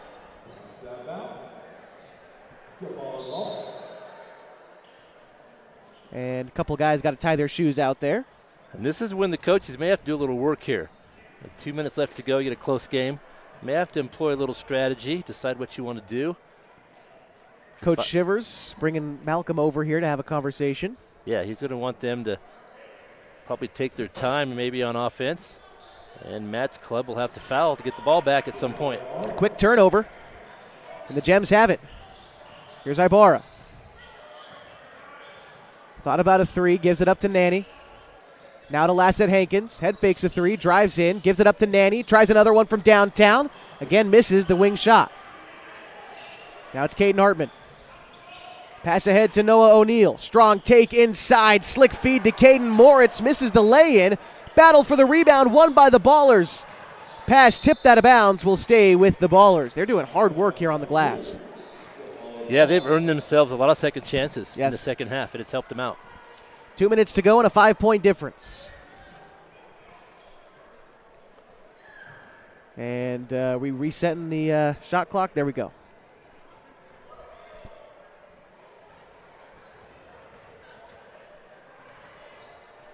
Sorting out the clock. Can appreciate Ian O'Brien, Mazama Athletic Director Josh Crawford, Bonanza Athletic Director for running the scoreboards tonight. Here's Alex Renzetti giving it up to Caden Moritz, top of the key. Now to Noah O'Neill. O'Neill driving inside against Tate Freeman. Shot off the glass, no, and Ibarra with the rebound. Outlet pass to Lassett Hankins. Gives it up to Gabe Nanny. Still looking for his 3 ball. Lassett Hankins tries one. Rims out. Denver Bravo with the miss. Goes to the baseline. Bounces it to Lassett Hankins. Shot close, no. Gets his own miss. Kicks it out to Freeman. Freeman tries a 3. That one goes out of bounds off the miss. Gems had a few chances there. Couldn't convert. Still trailed by 5. Here's Leyland Wilder. Giving it up to Renzetti. Pass comes in the corner to Noah O'Neill. Back to Renzetti. Renzetti, pressured by Bravo, gives it up to Wilder. Now Hartman. Hartman pressured by Ibarra. Takes a screen left. Loose ball. Squirts out into the backcourt. Possession reclaimed by the Ballers. Coach Shivers not happy. Thought maybe an over and back was down there, but. Renzetti. And the Ballers turn it over. Gems looking for points. Nanny, top of the key three. Won't get it. And Hartman with the rebound. 6 seconds separate shot and game clock. They're going to foul Renzetti. Quite a few fouls to give, though, before the bonus. It's only the first. Yeah, we've seen very few fouls tonight. Yeah. And, yeah, they've got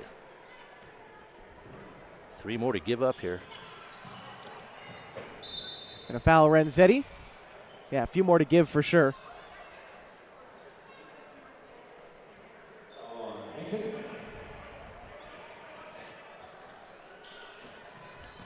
Another quick foul. There's still time. They can put them on the line. Get a 3. Get the ball back. So they're going to send Caden Hartman to the line. 31 seconds left to go. Would certainly set up for an exciting finish. I'll give you that much. We have a good finish. Good second half from the Ballers. They came down. Were they down 8 at half? Is that about right? Down 8 at half. Yeah. Led by as many as 10, I think, as well in the third quarter. Pretty incredible turnaround, really. First free throw, no good. Gems stay alive.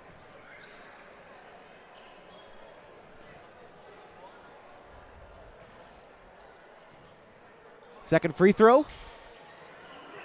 That one is no good. Renzetti gets the rebound. Big rebound there for the Ballers, and now Alex will go to the line.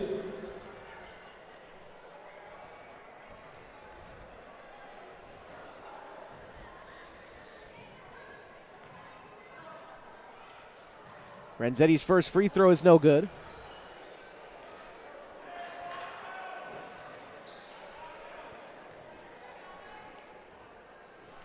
Second one on the way for the senior from Bonanza.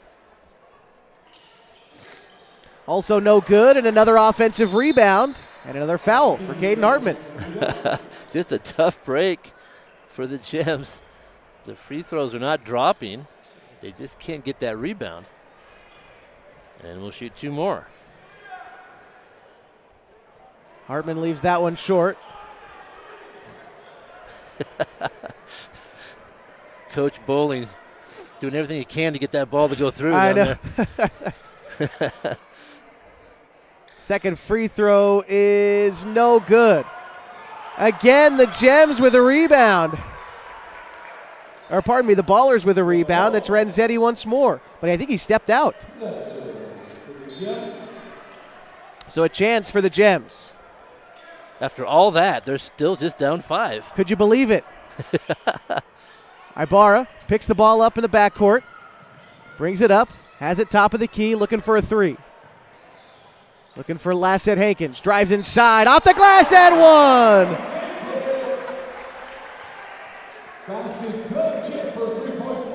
That was a good decision there. They could have taken the 3, but he had a nice wide open lane to the basket. Take the sure points and gets a free throw.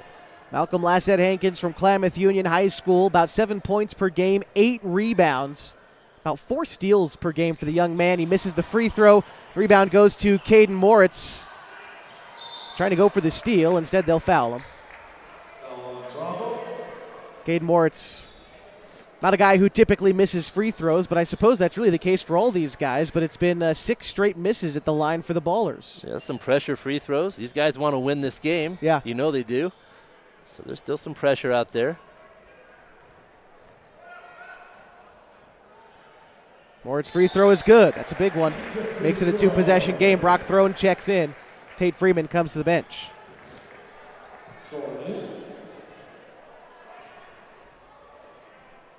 Second free throw. That one's no good. Loose ball goes out to Moritz. And he will get fouled once more. And that'll likely do it. That's just a wild string of events there. They got almost every offensive rebound in that last minute. Yeah. We're going to have to work on that in the offseason. I still want to know Bowling's speech. The master motivator at halftime. Yeah. You know, he gives you a hard time for the JV Coach of the Year, but he's the All-Star Coach of the Year, apparently. No doubt about it. Another offensive rebound.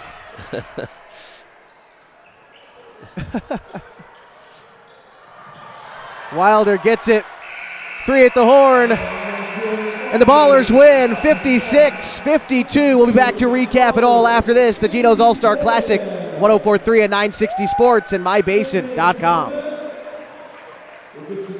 Parent of a high school athlete, I've given up trying to get pictures of my kid playing sports. It's nearly impossible to take pictures and enjoy the game. There is a solution, though. God's Gifts Photography attends high school sporting events in the Basin to take individual and team action photos at a great price. Search God's Gifts 2 on Facebook to learn more. They'll come and capture your athlete in action, creating those frameable lifelong memories so you can watch and just enjoy the moment. Call 541-281-2206 to get your athlete on their schedule. God's Gifts Photography. Threads. There are many threads that run through our region. There are churches and schools and Little League teams that bring us together and bind us into communities. There are roads and cars, there are houses and jobs and businesses, all woven together to make the fabric of our communities. There are financial threads that are part of that tapestry as well. For over 80 years, it's been our pleasure to be headquartered here, providing financial services to generations of our friends and neighbors. From that first savings account, to retirement planning, and all of the cars and houses and groceries in between, we keep your money local, investing it back into our communities, adding more threads to the fabric to make our communities stronger. Pacific Crest Federal Credit Union. Find your path. At mybasin.com, we bring you the power of local radio, The pace and reach of social media, The information of 24-hour news, and the excitement of local sports. We do this with a team of radio professionals that is second to none. Klamath Falls is a community that we love and a place that we are proud to call home. Klamath Falls deserves a media group that is as committed to you as you are to Klamath Falls. mybasin.com is your go-to place for news, sports, events, and everything going on at home in Klamath Falls. Well, this one is final tonight. The Gino's All-Star Classic on the boys' side sees Matt Ballers defeat Josh's Gems 56-52 in a real fun game.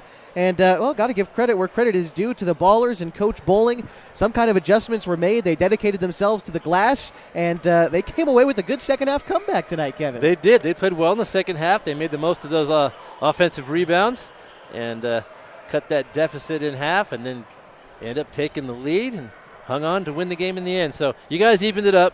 You each won a game, so that makes Monday morning okay for you. I think. So I had the first overall pick in the girls. That's the game I won. He had the first overall pick in the guys, and that's the one that he won. Okay. So there you go. Works out that way a little bit. Got to make sense. Yeah.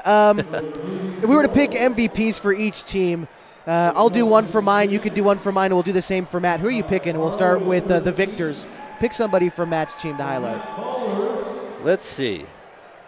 After only scoring 2 points in the first half, comes back, scores 16 points. That's a tough one. We're picking from Matt's team? Yes, at least first. Well, I'm gonna go with Kai Hunt. Yeah. I thought Kai Hunt played a good floor game, played a pretty clean game, and they took care of the ball a little bit better the second half than the Gems did. I'll have to go with Caden Moritz, the sophomore from Cross Point Christian. Pardon me. He was getting all those offensive boards at the end of the game and ripped my heart out. So yes. I have to give him some credit, and Yes. he played well tonight underneath, the sophomore. So lots of good years left for Cross Point Christian. For my own team, the Gems, Let's see. I think I just still got to give it up to Malcolm. Played such a great game, the senior from Klamath Union. Rebounded the ball well. And then I also want to talk about Micah, who just had absolutely no fear tonight, shooting whatever shot he could.